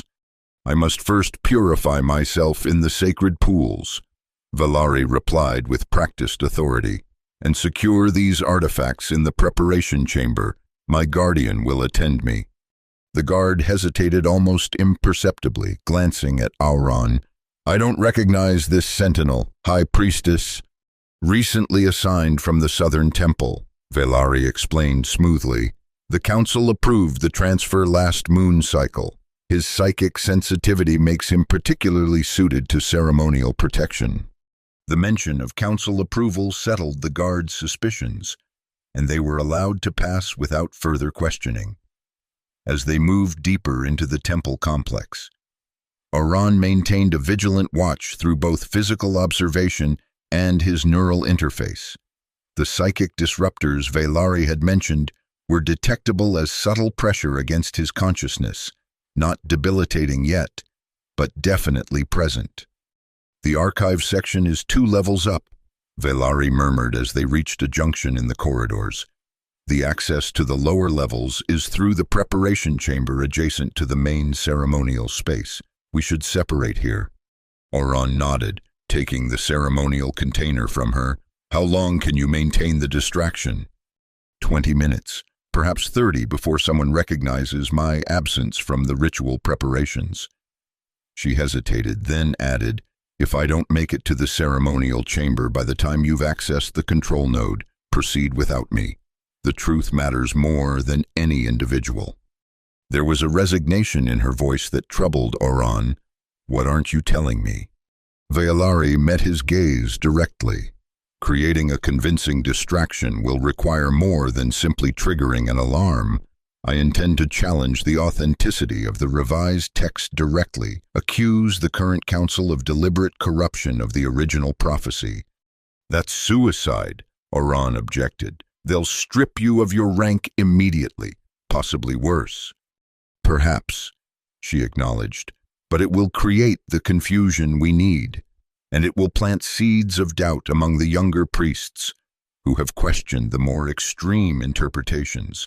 Sometimes a sacrifice is necessary to break entrenched patterns.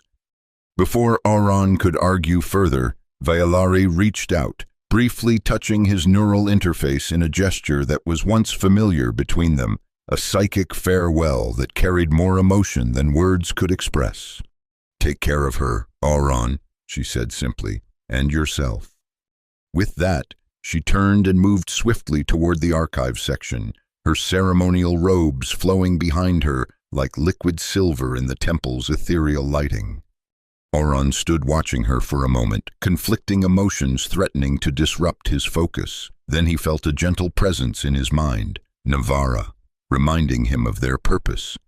Right, he muttered, continuing toward the preparation chamber, one impossible mission at a time. The preparation chamber was mercifully empty when they arrived, the ritual attendants presumably occupied with final arrangements in the main ceremonial space. Orphan secured the door and quickly opened the ceremonial container, allowing Navarra to emerge. She blinked as her eyes adjusted to the temple lighting, her natural luminescence momentarily flaring before she controlled it. The psychic pressure is strong here, she observed. The disruptors are concentrated around this level. Orphan nodded, already locating the concealed access panel Velari had described, which means the control node must be close. Can you function with the disruptors active? Yes, but my abilities are limited. I can't establish a full connection to the sanctuary systems until we neutralize them. The access panel required a specific sequence to unlock, knowledge Vailari had shared during their planning. As the hidden door slid open, revealing a narrow stairwell descending into darkness, Auron's neural interface detected a sudden spike in psychic energy from the upper levels. Vailari has begun her distraction, he noted grimly. We need to move quickly. They descended rapidly, the stairwell illuminating automatically as they passed, ancient technology responding to their presence. The psychic pressure intensified with each level they descended, making Auron's head throb as his neural interface struggled to compensate.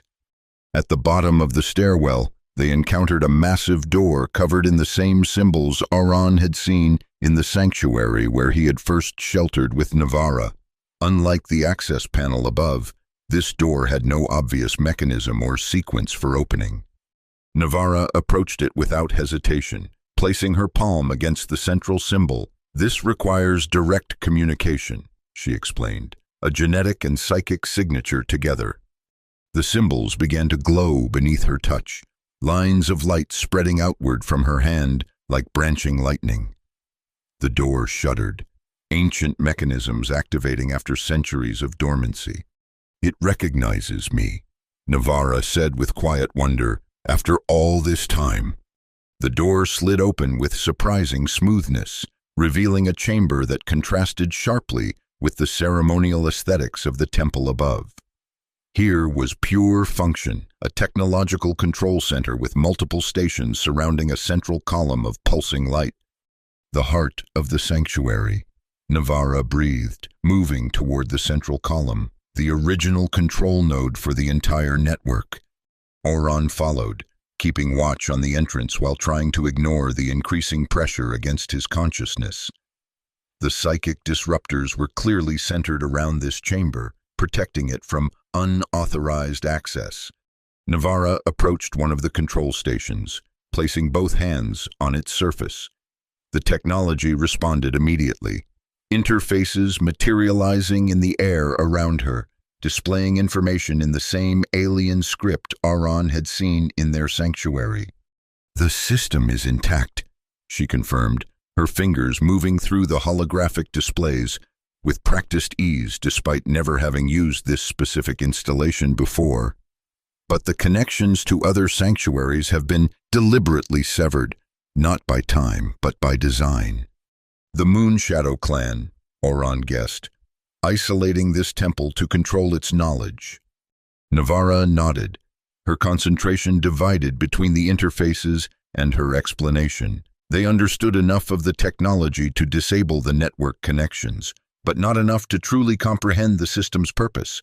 They've been using fragments of a whole, mistaking part of the design for the entire intention. She manipulated the displays with increasing confidence, the symbols responding to her commands as ancient systems reactivated.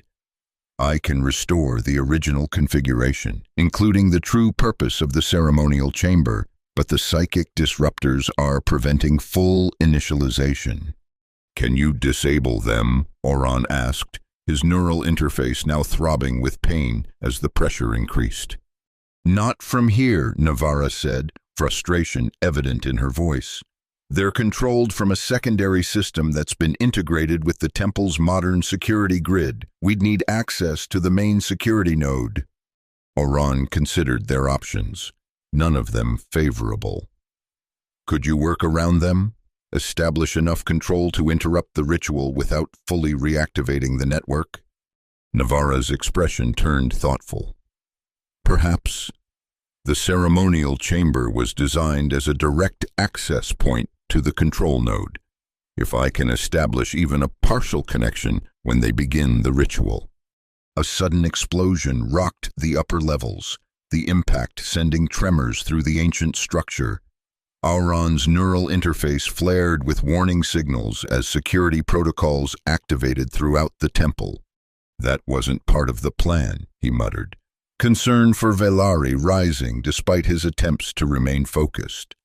Something's gone wrong. Navara looked up from the control station, her otherworldly eyes reflecting the pulsing light of the central column. The ritual has been accelerated. I can sense the preparations. They're bringing the acolyte to the ceremonial chamber now. How much time do we have? Minutes at most, Navarra replied grimly. Without full access to the network, I can't guarantee I can protect her during the ritual. And if they proceed with the corrupted version, the decision crystallized in Orphan's mind with sudden clarity. Stay here, continue working on the control node. I'll deal with the disruptors. Navarra caught his arm as he turned to leave. The disruptor control is likely in the security center, the most heavily guarded section of the temple. Especially now, you can't fight your way through alone. I don't intend to fight, Orphan said, a plan forming even as he spoke. The disruptors target enhanced neural function, right? Then I'll give them exactly what they're looking for, a combat psychic operating at full capacity, the perfect distraction.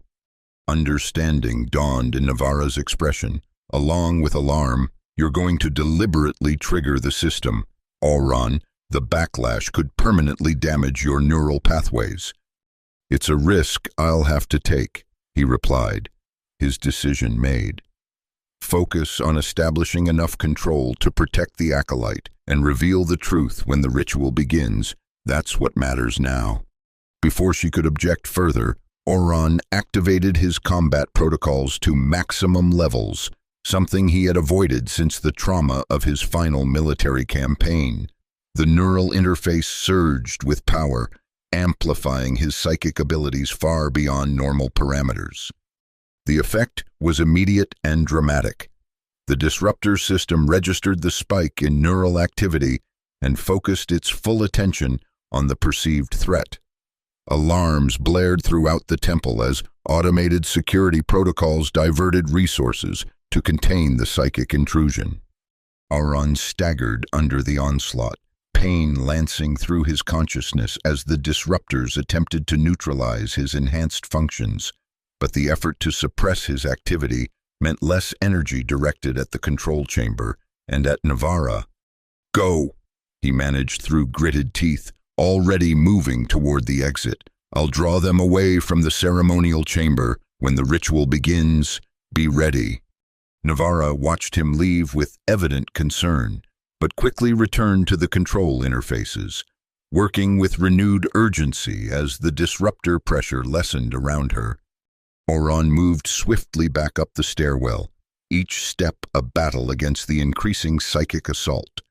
His neural interface flickered with warning indicators, approaching dangerous overload levels, but he pushed forward, focusing on becoming the most visible threat possible. Emerging into the preparation chamber, he found it now occupied by alarmed ritual attendants and 2 lunar sentinels, who immediately recognized the neural signature of a combat psychic operating beyond authorized parameters.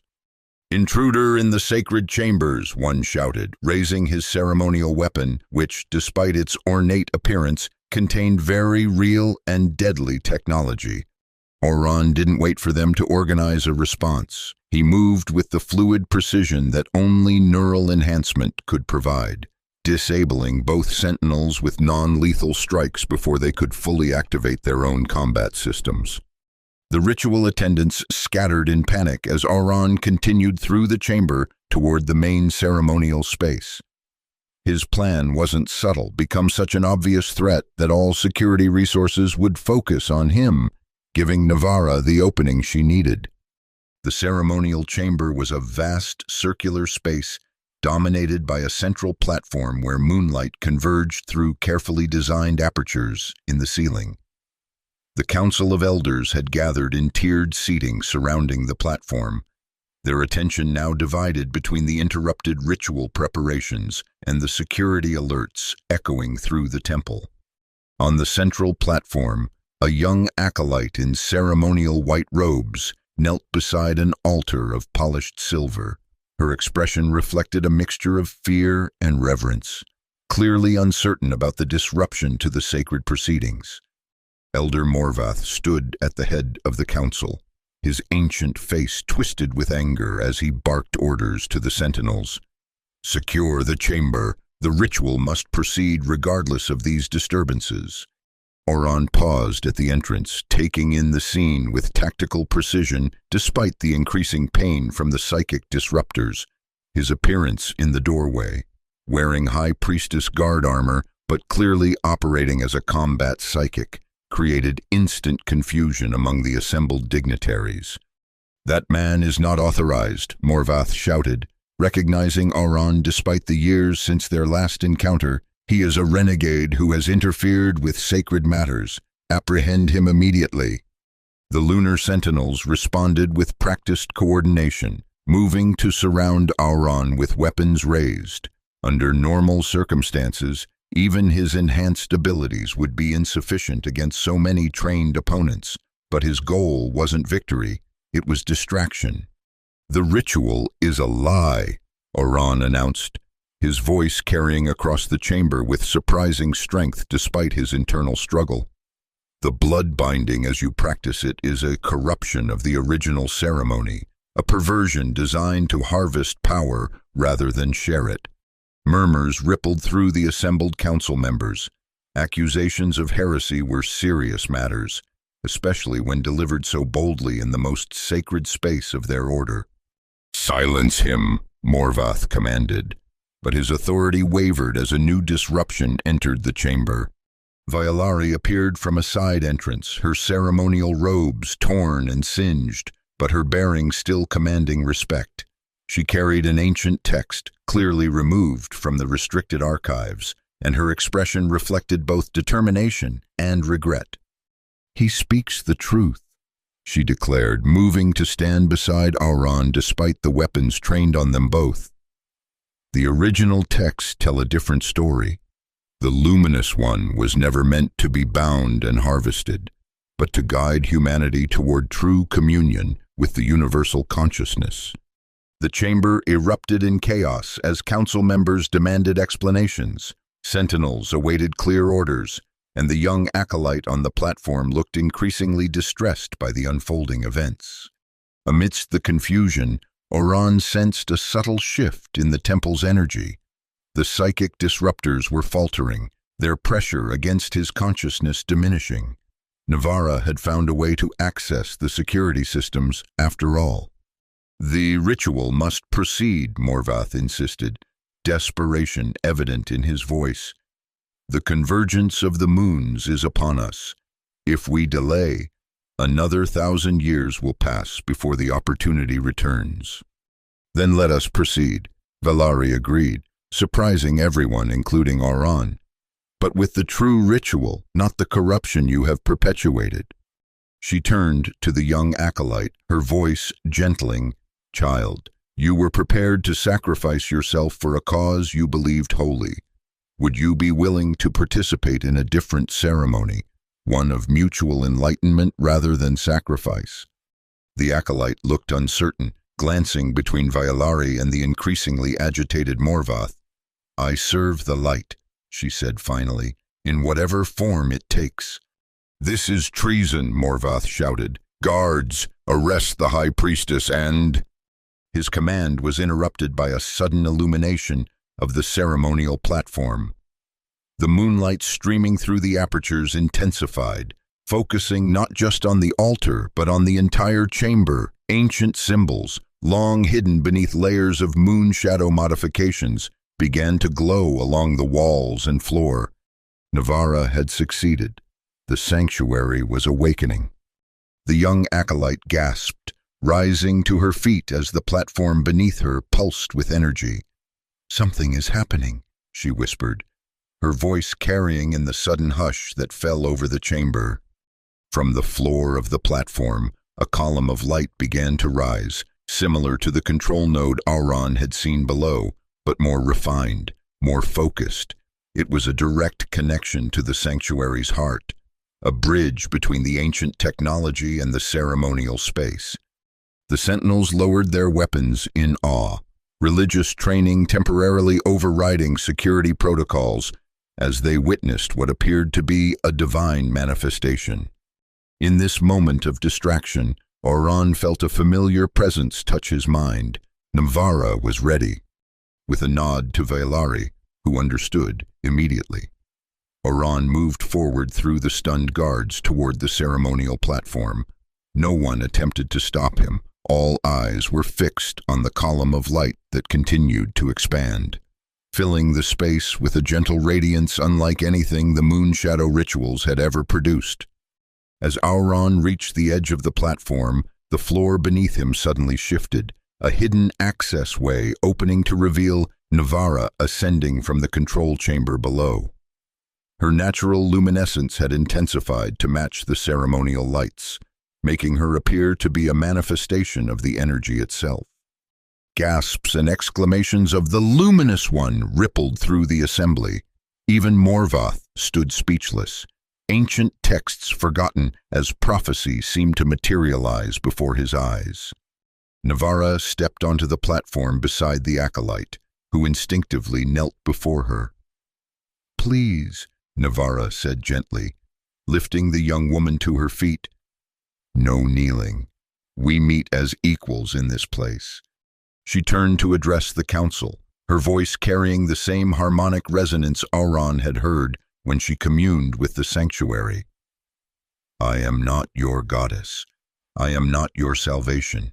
I am Navara, last survivor of a people who once walked among your ancestors as teachers and friends." The column of light behind her pulsed in rhythm, with her words, projecting images onto the chamber walls, scenes of ancient cooperation between humans and beings like Navara, collaborative work on technology, shared discoveries, peaceful exchange of knowledge. Your ancestors understood that true evolution comes not from domination or sacrifice, but from communion, the willing exchange of perspective and knowledge. She gestured to the young acolyte beside her. This is what the blood binding was meant to be, a connection that enriches both participants, not a harvesting that destroys one to empower another. Morvath found his voice at last, though it quavered with age and emotion. "The texts, our most sacred teachings, were altered," Vailari finished for him, ascending the steps to join them on the platform, "by those who feared the democratization of knowledge, who sought to preserve their own power rather than fulfill the true purpose of the sanctuaries." She opened the ancient text she carried, displaying pages that showed clear evidence of modification, careful alterations to critical passages that transformed a ceremony of mutual exchange into one of sacrificial harvesting. "See for yourselves," she invited the council members. "Compare the original writings to the versions you have studied all your lives. The truth has been hidden in plain sight, preserved in archives deemed too sacred for common access." Orphan watched as confusion, disbelief, and dawning comprehension swept through the assembled elders. Some reacted with anger, others with thoughtful consideration. The lunar sentinels stood uncertainly, their training providing no protocol for this unprecedented situation. Navara turned to the young acolyte, whose expression reflected wonder rather than fear. "You came here prepared to give everything for what you believed was the greater good. That courage is not wasted. Would you be willing to experience the true connection, not as sacrifice, but as partnership?" The acolyte hesitated only briefly before nodding. "I would be honored." Navara smiled, extending her hands to the young woman. "Then let us show them what the blood binding was meant to be." As their hands met, the column of light expanded to envelop them both. Unlike the violent energy Orphan had witnessed when Navara defended herself against the scavengers, this was a gentle illumination, a harmonious blending that caused no pain or distress to either participant. The council watched in stunned silence as knowledge visibly flowed between them, not draining from one to empower the other, but circulating, enriching both. The acolyte's face reflected astonishment, joy, and profound understanding as she experienced direct communion with a consciousness so different from her own. When the connection ended, both Navara and the acolyte remained standing, their expressions serene. The young woman turned to the council. her eyes now reflecting a depth of awareness that hadn't been there before. "It's true," she said simply. "Everything she has shown us is true.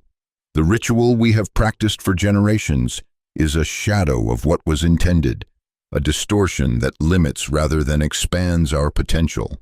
The impact of this testimony from one of their own, chosen for her purity and dedication, was profound. Council members turned to one another in hushed consultation, while Morvath's face reflected the struggle between lifelong conviction and undeniable evidence. "What would you have us do?" he asked finally, addressing Navarra directly. "Abandon generations of tradition, dismantle the very foundations of our society?" "I would have you remember," Navarra replied gently, "remember the true purpose of the sanctuaries scattered across your world. They were never meant to be temples to power or hierarchy, but centers of learning and communion, places where humanity could gradually develop the capacity for direct connection to universal consciousness." She gestured to the control node below. "The network can be reactivated, not to impose a new order, but to offer an alternative path for those who choose it. Knowledge freely given, not hoarded or controlled." "Chaos would result," Morvath objected, though with less conviction than before. "Our people rely on the structure the Moonshadow teachings provide." "Perhaps at first," Valari acknowledged. "Change is never easy. But consider the alternative, continuing to base our society on corrupted understanding, perpetuating rituals that destroy rather than create. Can we truly call that wisdom?" The debate might have continued indefinitely, but external events intervened. The temple shuddered as another explosion rocked the upper levels.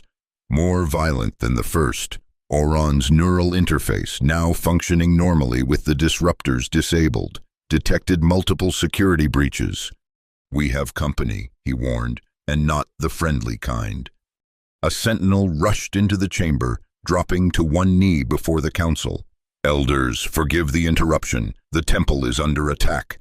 Armed forces have breached the outer defenses. They appear to be mercenaries led by black market technology dealers." "The scavengers," Orphan realized immediately. They must have tracked Navarra's energy signature when the sanctuary activated. Another tremor shook the chamber as the attackers pushed deeper into the temple complex. The ceremonial lights flickered, threatening to fail entirely. "The sanctuary must be protected," Navarra said urgently.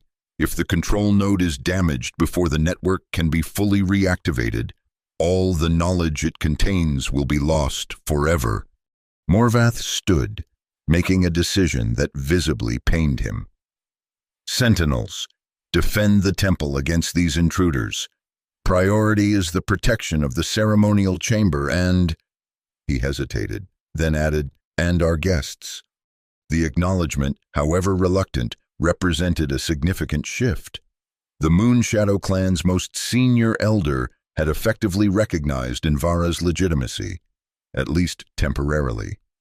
"Elder, what of the blood-binding ritual?" one of the council members asked. Morvath glanced at Navarra and the acolyte, then at the evidence Valari had presented. "The ritual will be reconsidered in light of new information. For now, our duty is to preserve the sacred knowledge of the temple against those who would plunder it for profit." As the sentinels organized their defense, Orphan moved closer to Navarra and Valari. "The scavengers won't be easily repelled. They've come prepared for Moonshadow defenses, and they're motivated by the potential value of alien technology." "The sanctuary has its own defenses," Navarra informed him, "but activating them would require fully integrating with the control node, something I've only partially accomplished." "How much time would you need?" Valari asked. "More than we likely have," Navarra admitted. "The connection requires focus and stability, neither of which is possible during an attack." Orphan considered their options, none of them ideal. "The control node is the critical component. If we can buy enough time to secure it, you might be able to complete the activation later." A sentinel commander approached, bowing respectfully to both Morvath and Vailari, despite the confusion of authority. High Priestess, Elder, the intruders have breached the second level. Our forces are engaging them, but they possess advanced weaponry. Estimates suggest they will reach this chamber within 15 minutes. Not enough time for a complete evacuation, Vailari noted grimly, and the most valuable artifacts cannot be moved quickly. Navara's expression suddenly shifted as an idea formed. Perhaps there is another way. The sanctuaries were designed with emergency protocols, ways to protect their knowledge if threatened. What kind of protocols? Orphan asked. A temporary phase shift, Navara explained, moving the critical components slightly out of alignment with normal space-time, essentially becoming intangible to conventional matter while the threat persists. You're talking about dimensional displacement, Vailari realized, her scientific background recognizing the concept despite the esoteric description. The ancients theorized such technology, but we never found evidence it was successfully implemented.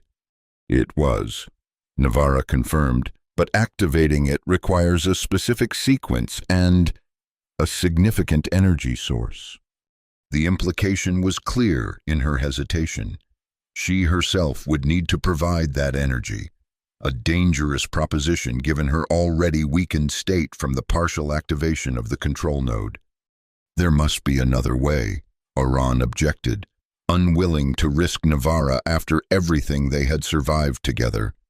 There isn't, she said simply. Not with the time we have, but I won't be acting alone. She turned to the young acolyte who had remained quietly observant throughout the crisis. The connection we shared has prepared her. Together, we might generate enough energy to initiate the phase shift without permanent harm to either of us. The acolyte stepped forward without hesitation. I am ready to serve, truly serve, this time.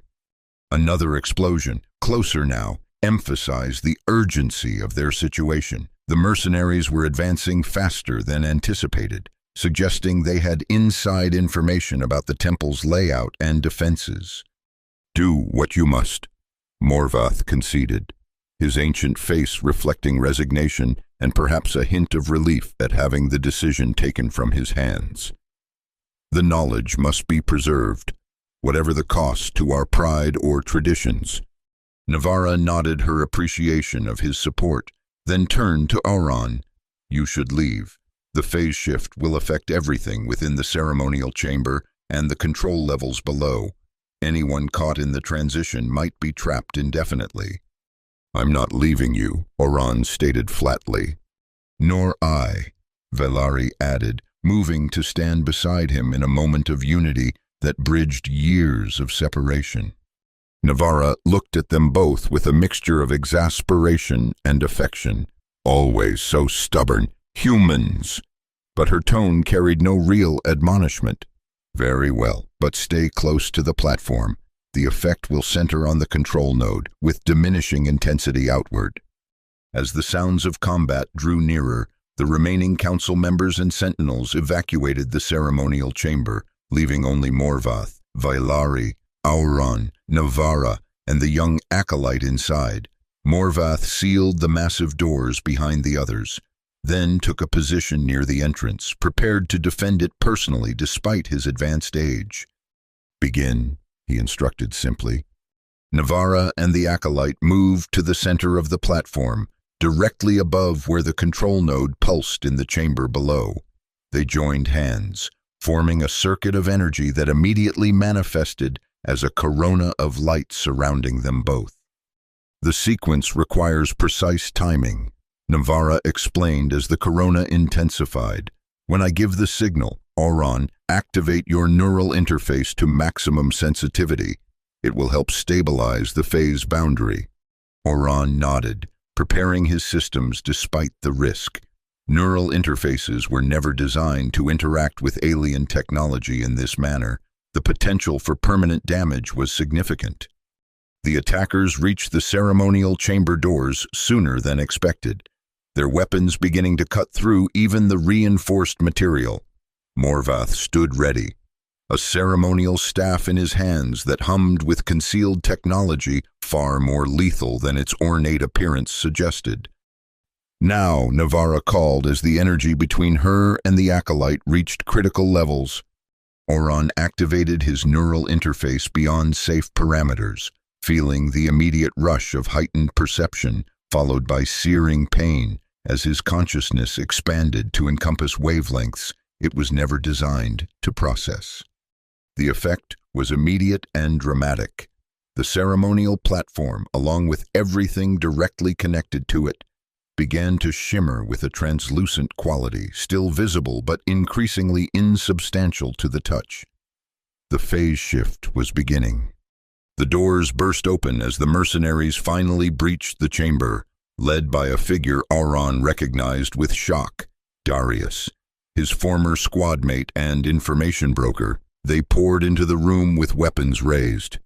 "Stop them!" Darius shouted, recognizing what was happening despite his limited understanding of the technology involved. "The alien is activating some kind of defense system." The mercenaries opened fire, energy weapons discharging toward the platform, but the bolts passed harmlessly through the now semi-phased ceremonial space, disappearing into the shimmering air without impact. Morvath moved with surprising speed for his age, his staff connecting with the nearest attacker with enough force to send them flying backward. "You desecrate sacred ground," the elder intoned, genuine power resonating in his voice as years of ceremonial enhancement activated in response to the threat. The phase shift continued to strengthen, the platform and its occupants becoming increasingly transparent. Orphan felt his own physical form responding to the shift, his neural interface translating the experience into comprehensible sensations, despite having no frame of reference for dimensional displacement. "It's working," Valari observed in wonder, examining her own translucent hand. "The sanctuary is shifting out of phase with normal space-time." Darius, recognizing the rapidly closing window of opportunity, charged forward himself, attempting to physically reach the platform before the shift completed. "That technology is worth more than this entire planet," he shouted, desperation evident in his voice. "You can't just hide it away." Orphan moved to intercept his former comrade, their bodies colliding at the edge of the phase boundary. The impact sent them both tumbling across the platform, rolling dangerously close to where Navarra and the acolyte maintained their energy circuit. "You don't understand what you're interfering with," Orphan grunted as they struggled. "This isn't about profit or technology. It's about knowledge that could transform civilization, for better or worse, depending on who controls it." "Always the idealist," Darius sneered, using combat techniques from their shared military training to gain temporary advantage. "That's why you failed, Orphan. You never could see the practical value of power." Their fight disrupted the carefully maintained energy circuit. Navarra's concentration faltered as she tried to protect both herself and the acolyte from the chaotic movements near them. The phase shift wavered, portions of the platform briefly returning to solid state before flickering back to transparency. Morvath had fallen, overwhelmed by superior numbers despite his impressive defense. The mercenaries poured onto the platform, some passing through harmlessly where the phase shift held, others making physical contact where it faltered. In the confusion, Darius broke free from Orphan's grip, lunging toward Navarra with a specialized containment device designed for capturing energy-based life forms. "Nothing personal, kid," he called to her. "Just business." Valari intercepted him, using her ceremonial circlet as an improvised weapon. The neural enhancement technology embedded within it discharged against Darius's unprotected skin, sending him staggering backward with a howl of pain.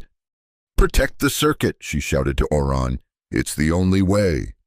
Understanding immediately. Orphan positioned himself beside Navarra and the acolyte, creating a physical barrier between them and the ongoing chaos. His neural interface was operating beyond sustainable levels now, warning indicators flashing across his vision as systems began to fail under the strain of processing the phase shift. Navarra looked at him with concern even as she maintained the critical energy flow. "Your systems are failing," she observed. "If you stay within the phase boundary when it completes..." "Oh, I know the risks," Orphan interrupted. "Focus on the protocol." The phase shift accelerated suddenly, the entire ceremonial chamber now pulsing with dimensional energy. The mercenaries found themselves increasingly unable to interact with anything inside the boundary, their weapons and equipment passing through targets without effect. Darius, recovering from Vaylari's attack, recognized the inevitable failure of their raid. "Fall back," he ordered his forces. "The technology is beyond our reach for now." As the attackers retreated, Morvath pulled himself to his feet, bloodied but unbowed.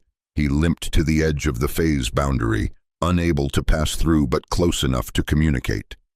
"High Priestess," he addressed Vaylari formally. "The Council will need guidance in your absence. What instructions would you leave?" Vaylari smiled sadly, already knowing she had chosen to remain within the phase boundary, to protect the knowledge and perhaps to atone for her role in perpetuating the corrupted traditions. "Tell them to read the original texts," she replied, "all of them, without preconception or fear. The truth has always been there, waiting to be rediscovered." Morvath nodded solemnly. "And when will you return?"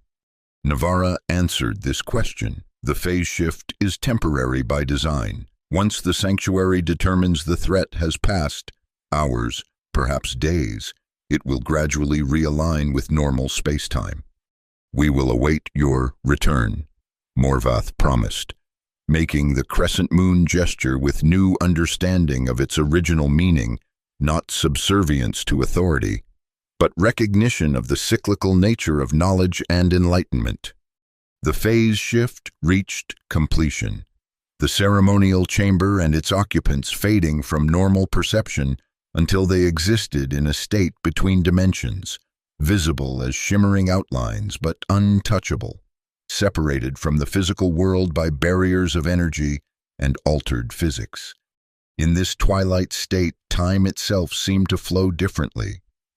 For those within the boundary, Orphan, Vaylari, Navarra, and the young acolyte, moments stretched and compressed unpredictably as their consciousness adjusted to existence partially outside conventional space-time. "What happens now?" Orphan asked, his voice sounding strange in the altered acoustics of their environment. "We wait," Navarra replied, "and while we wait, we learn. The sanctuary contains knowledge beyond anything your people have rediscovered. In this state, we can access it directly, without the limitations of physical interfaces."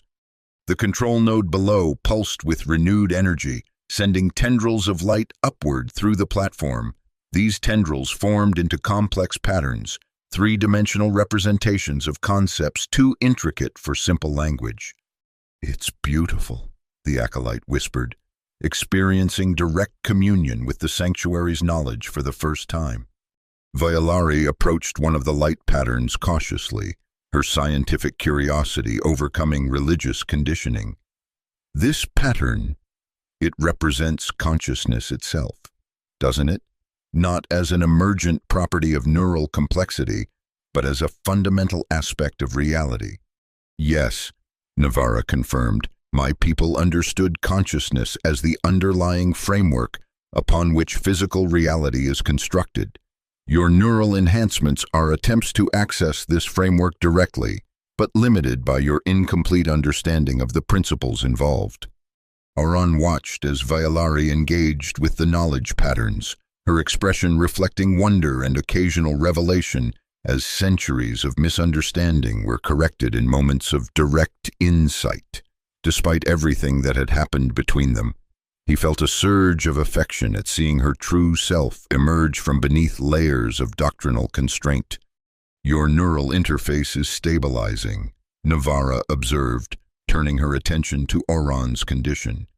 "The phase environment is actually repairing some of the damage from your military modifications." Orphan became aware of a subtle change in his perception. The phantom pain that had haunted him since his discharge, psychic echoes of battlefield trauma, had diminished to almost nothing. In its place was a clarity he hadn't experienced in years. "Is this temporary?" he asked. "Will it revert when the phase shift ends?" "That depends on you," Navarra replied. "The healing is real, but maintaining it requires continued practice of the awareness techniques this environment naturally facilitates. When we return to normal space-time, you'll need to consciously implement what your body is now doing automatically." The acolyte, who had remained nameless throughout their ordeal, approached Orphan with newfound confidence. "I can help with that," she offered. "The connection Navarra shared with me included understanding of these techniques. I could teach others as well. Once we return—" "You would become a teacher rather than a priestess?" Vailari asked, curious about the young woman's transformation. "I would become both," the acolyte replied thoughtfully.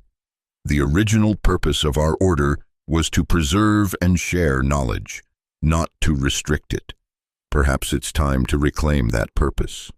As they spoke, the phase boundary fluctuated slightly, a ripple in the dimensional barrier separating them from normal space-time.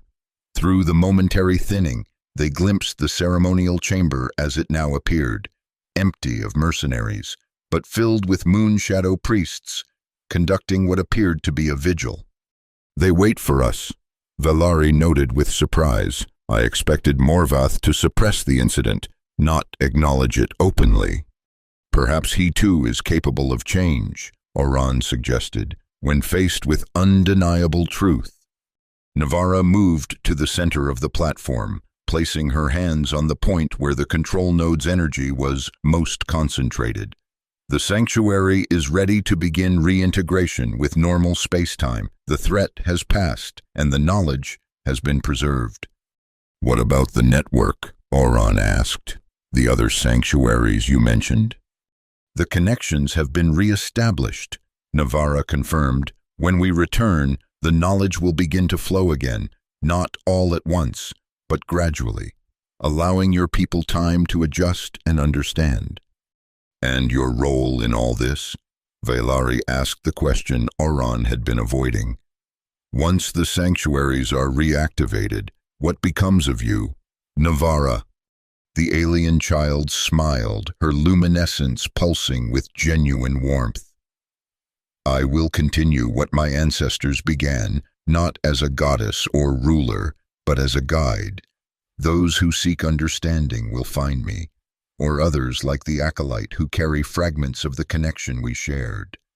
"Others like me," the young woman repeated softly, understanding the responsibility this entailed. "And us?" Orphan asked, glancing between Navarra and Vailari. "Where do we fit in this new paradigm?" Navarra regarded them both with affection. "That depends entirely on your choice. You could remain within the moonshadow structure, helping to reform it from within." She nodded to Vailari. "Or you could travel with me to awaken other sanctuaries, facing whatever challenges arise along the way." This to Orphan. "Or you could forge an entirely new path," she added. "The knowledge we've reclaimed offers possibilities beyond any single organization or mission." The phase boundary rippled again, more substantially this time. The reintegration process had begun, accelerating as the sanctuary's systems detected the absence of threats in the surrounding environment. "We should prepare," Navarra advised. "The transition back to normal space-time will be disorienting. Focus on maintaining the clarity you've achieved here." As the shimmering barrier between dimensions grew increasingly permeable, Orphan found himself facing a decision he hadn't anticipated when this journey began. Weeks ago, he had been a solitary wanderer, avoiding connection and responsibility. Now he stood at a crossroads of possibility, with meaningful bonds to both the remarkable being who had entered his life so unexpectedly and the woman whose path had once diverged so painfully from his own. "I never wanted to be a leader or a symbol," he said finally, "just to do what's right." Sometimes doing what's right makes you both, Velari observed, her own choices clearly weighing on her mind as she contemplated her return to a religious order she had helped to mislead, however unintentionally. Navarra took both their hands, forming a small circle that mirrored the larger circuit of energy surrounding them. Perhaps the answer isn't to choose one path, but to recognize that all paths are connected. The sanctuary network itself is a symbol of this truth, separate nodes united by a common purpose while maintaining their unique functions. The phase shift reversed with sudden intensity, reality rushing back around them like water filling a vacuum. The ceremonial chamber solidified, the waiting priests gasping in unison as the platform and its occupants materialized fully in normal space-time. Elder Morvath stepped forward, visibly aged by even the few days that had passed, but his eyes were clear and purposeful. "High Priestess, honored guests," he greeted them formally. "The council awaits your return." As they followed him from the ceremonial chamber, Orphan noticed subtle changes throughout the temple. The most obvious was the integration of the ancient symbols with the moon shadow iconography, not erasing tradition, but expanding it to incorporate newly rediscovered truth. In the council chamber, the assembled elders rose as they entered, showing respect not just to Velari as High Priestess, but to Navarra and even to Orphan himself. The atmosphere was one of cautious optimism rather than the rigid formality he remembered from his previous encounters with Moon Shadow authority. The events in the ceremonial chamber have been witnessed by many. Morvath informed them, word has spread throughout Euphoria of the Luminous One's return and the awakening of the ancient knowledge. The people await guidance on what this means for our future. "It means choice," Navarra replied simply. "The sanctuaries offer knowledge and connection to any who seek it, without requirement of rank or station. But they do not impose. Each person must decide whether to embrace the expanded awareness they offer." Morvath nodded thoughtfully, a significant departure from our traditional teachings, which have emphasized hierarchical transmission of knowledge through proper channels. "Not a departure," Velari corrected gently. "A return. The original texts speak of rivers of wisdom flowing to all who thirst, imagery that suggests widespread access rather than controlled distribution." The discussion continued well into the night. Details of implementation debated and compromises reached. The Moon Shadow clan would continue to exist, but transformed, guardians and interpreters of knowledge rather than its exclusive possessors. The sanctuaries would be reopened gradually, with trained guides like the young acolyte helping newcomers navigate the sometimes overwhelming experience of direct communion. Throughout the deliberations, Orphan remained largely silent, observing the process with a detachment that came naturally after years of disillusionment with institutions and authorities. Yet he could not deny the genuine change he witnessed, not just in policy or procedure, but in the fundamental orientation toward knowledge itself. As dawn approached, the council adjourned, its members departing to begin the monumental task of reshaping centuries of tradition. Velari remained behind, her expression reflecting both exhaustion and exhilaration at the possibilities ahead. "They've asked me to continue as High Priestess," she told Orphan as they stood on a balcony overlooking the awakening settlement, "to guide the transition and help interpret the original texts in light of what we've learned." "Will you accept?" he asked, genuinely curious about her choice. Velari smiled wryly. "I've spent years climbing a hierarchy I now realize was built on misunderstanding. There's a certain poetic justice in using that position to dismantle the very structures I once embraced so fervently." "Reform from within," Orphan nodded. "It suits you."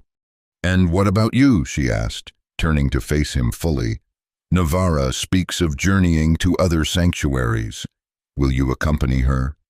The question touched on feelings Orphan had been avoiding confronting directly. His bond with Navara had grown from reluctant protection to something deeper, not quite paternal, not quite fraternal, but a connection of shared purpose and mutual respect that defied simple categorization. "She needs someone watching her back," he said finally, "at least until more of her kind are awakened from their stasis pods, if any survived." Violari studied him with knowing eyes. "Always the protector, but I think she's given you as much as you've given her, perhaps more." It was true. Through Navara, Orphan had found not just purpose, but healing, a way forward from the trauma that had defined his existence for so long. The techniques he had learned in the phase shift state had already begun to reshape his relationship with his neural enhancements, transforming them from painful reminders of failure to tools for expanded awareness. "I never expected any of this," he admitted. "When I found her in that wasteland, I just wanted to keep her safe from people who would exploit her. I never imagined that you would help reshape our entire civilization." Violari finished with a slight smile. "The best revolutions are often the ones we don't plan." They stood in companionable silence as the twin moons of Euphoria set and the sun began to rise, casting long shadows across the ancient temple complex. Despite their complicated history, Orphan found unexpected comfort in Violari's presence, a shared understanding that transcended past disagreements. "We'll be leaving soon," he said finally. "Navara senses another sanctuary awakening in the eastern reaches. Something about the network activation has triggered dormant systems across Euphoria." Violari nodded, accepting his decision without surprise. "Our paths diverge again, then, but perhaps not as completely as before." She touched the small glowing symbol Navara had placed on her palm days earlier, a connection that remained even after their return to normal space-time. "We'll be able to communicate through the sanctuary network, share discoveries, coordinate efforts." "A new kind of partnership," Orphan agreed, "between different approaches to the same goal." As they turned to go back inside, Violari hesitated, then asked the question that had clearly been on her mind throughout their reunion. "Do you regret it? What happened between us after the war?" Orphan considered carefully before answering. "I regret the pain it caused, but not the path it set me on. If things had been different, I might never have found Navara, never discovered what the sanctuaries truly meant. Some journeys can only be walked alone, at least for a time." Violari accepted this with graceful understanding. "And now?" "Now," Orphan said, glancing toward where Navara waited with the young acolyte, both engaged in animated discussion about sanctuary protocols. "I think I'm ready for a journey that isn't solitary, one with purpose beyond mere survival." "I'm glad," Violari said sincerely. "You deserve that much, at least." They rejoined the others as preparations for departure were finalized. The council had provided supplies, transportation, and even a small contingent of reformed sentinels who had volunteered to assist in the awakening of other sanctuaries, a gesture of commitment to the new understanding that had emerged from crisis. Navara approached as Orphan completed his final equipment check. "The Eastern Sanctuary awaits," she said, her excitement barely contained. Its specialization was biological harmonics, the integration of consciousness with living systems. There may be seed banks, genetic archives. "One revelation at a time," Orphan cautioned with affectionate exasperation. "Let's focus on getting there safely first." The young acolyte, who had finally shared her name, Lyra, joined them with similar enthusiasm. "The council has approved my request to accompany you as an official observer. I'll document everything for the reformed archives." Their small party gathered in the temple courtyard, ready to embark on what would surely be just the first of many journeys. Elder Morvath performed a brief ceremony of blessing, not in the old style of hierarchical bestowal, but a simple acknowledgement of shared purpose and mutual respect. As they prepared to depart, Valari approached one final time, presenting Orphan with a small device of ancient design. "From the restricted archives," she explained. "It contains maps to sanctuary locations that were deliberately omitted from official records. It may help guide your search." The gesture represented significant trust, surrendering closely guarded secrets in service to the greater mission of awakening. Orphan accepted it with appropriate gravity. "We'll use it well." Their farewells were brief but meaningful, acknowledging the bonds that had formed through shared danger and revelation. As their transport lifted off, rising above the ancient temple that now pulsed with renewed purpose, Orphan found himself looking forward rather than back, a novel sensation after years of being haunted by the past. Beside him, Navarra gazed out at the landscape passing below, her expression reflecting both wonder and determination. "This is just the beginning, isn't it?" she asked. "Of what exactly remains to be seen," Orphan replied honestly. "Revolutions have a way of taking unexpected turns." "Not a revolution," Navarra corrected gently. "An evolution, a return to a path long abandoned, but not forgotten." As their journey continued toward the horizon, Orphan reflected on the strange twist of fate that had led him to this moment. He had saved an abandoned alien child, only to discover that she had, in many ways, saved him in return. Together with unlikely allies, they had set in motion changes that would reshape their world in ways neither could fully predict. Whatever challenges awaited them at the next sanctuary and beyond, one thing was certain. He would face them not as the broken soldier who had wandered the wasteland in search of meaning, but as part of something larger than himself, a purpose worthy of the second chance he had been given. And Navarra, last survivor of an ancient race, had found in him not just a protector, but a partner, someone who would stand beside her as she fulfilled the legacy her ancestors had left unfinished. Not a goddess to be worshipped, but a guide to be followed freely by those who chose the path of expanded awareness and genuine connection. As the twin moons of Euphoria faded from view, replaced by the bright promise of a new day, their unusual family, human, alien, reformed priestess, curious acolyte, looked toward the future with hope rather than fear, ready to write the next chapter in a story that had begun millennia ago and would continue long after they were gone. A story of connection, of knowledge freely shared, and of the boundless potential that emerges when beings of different worlds find common purpose in the vast and wondrous universe they all call home.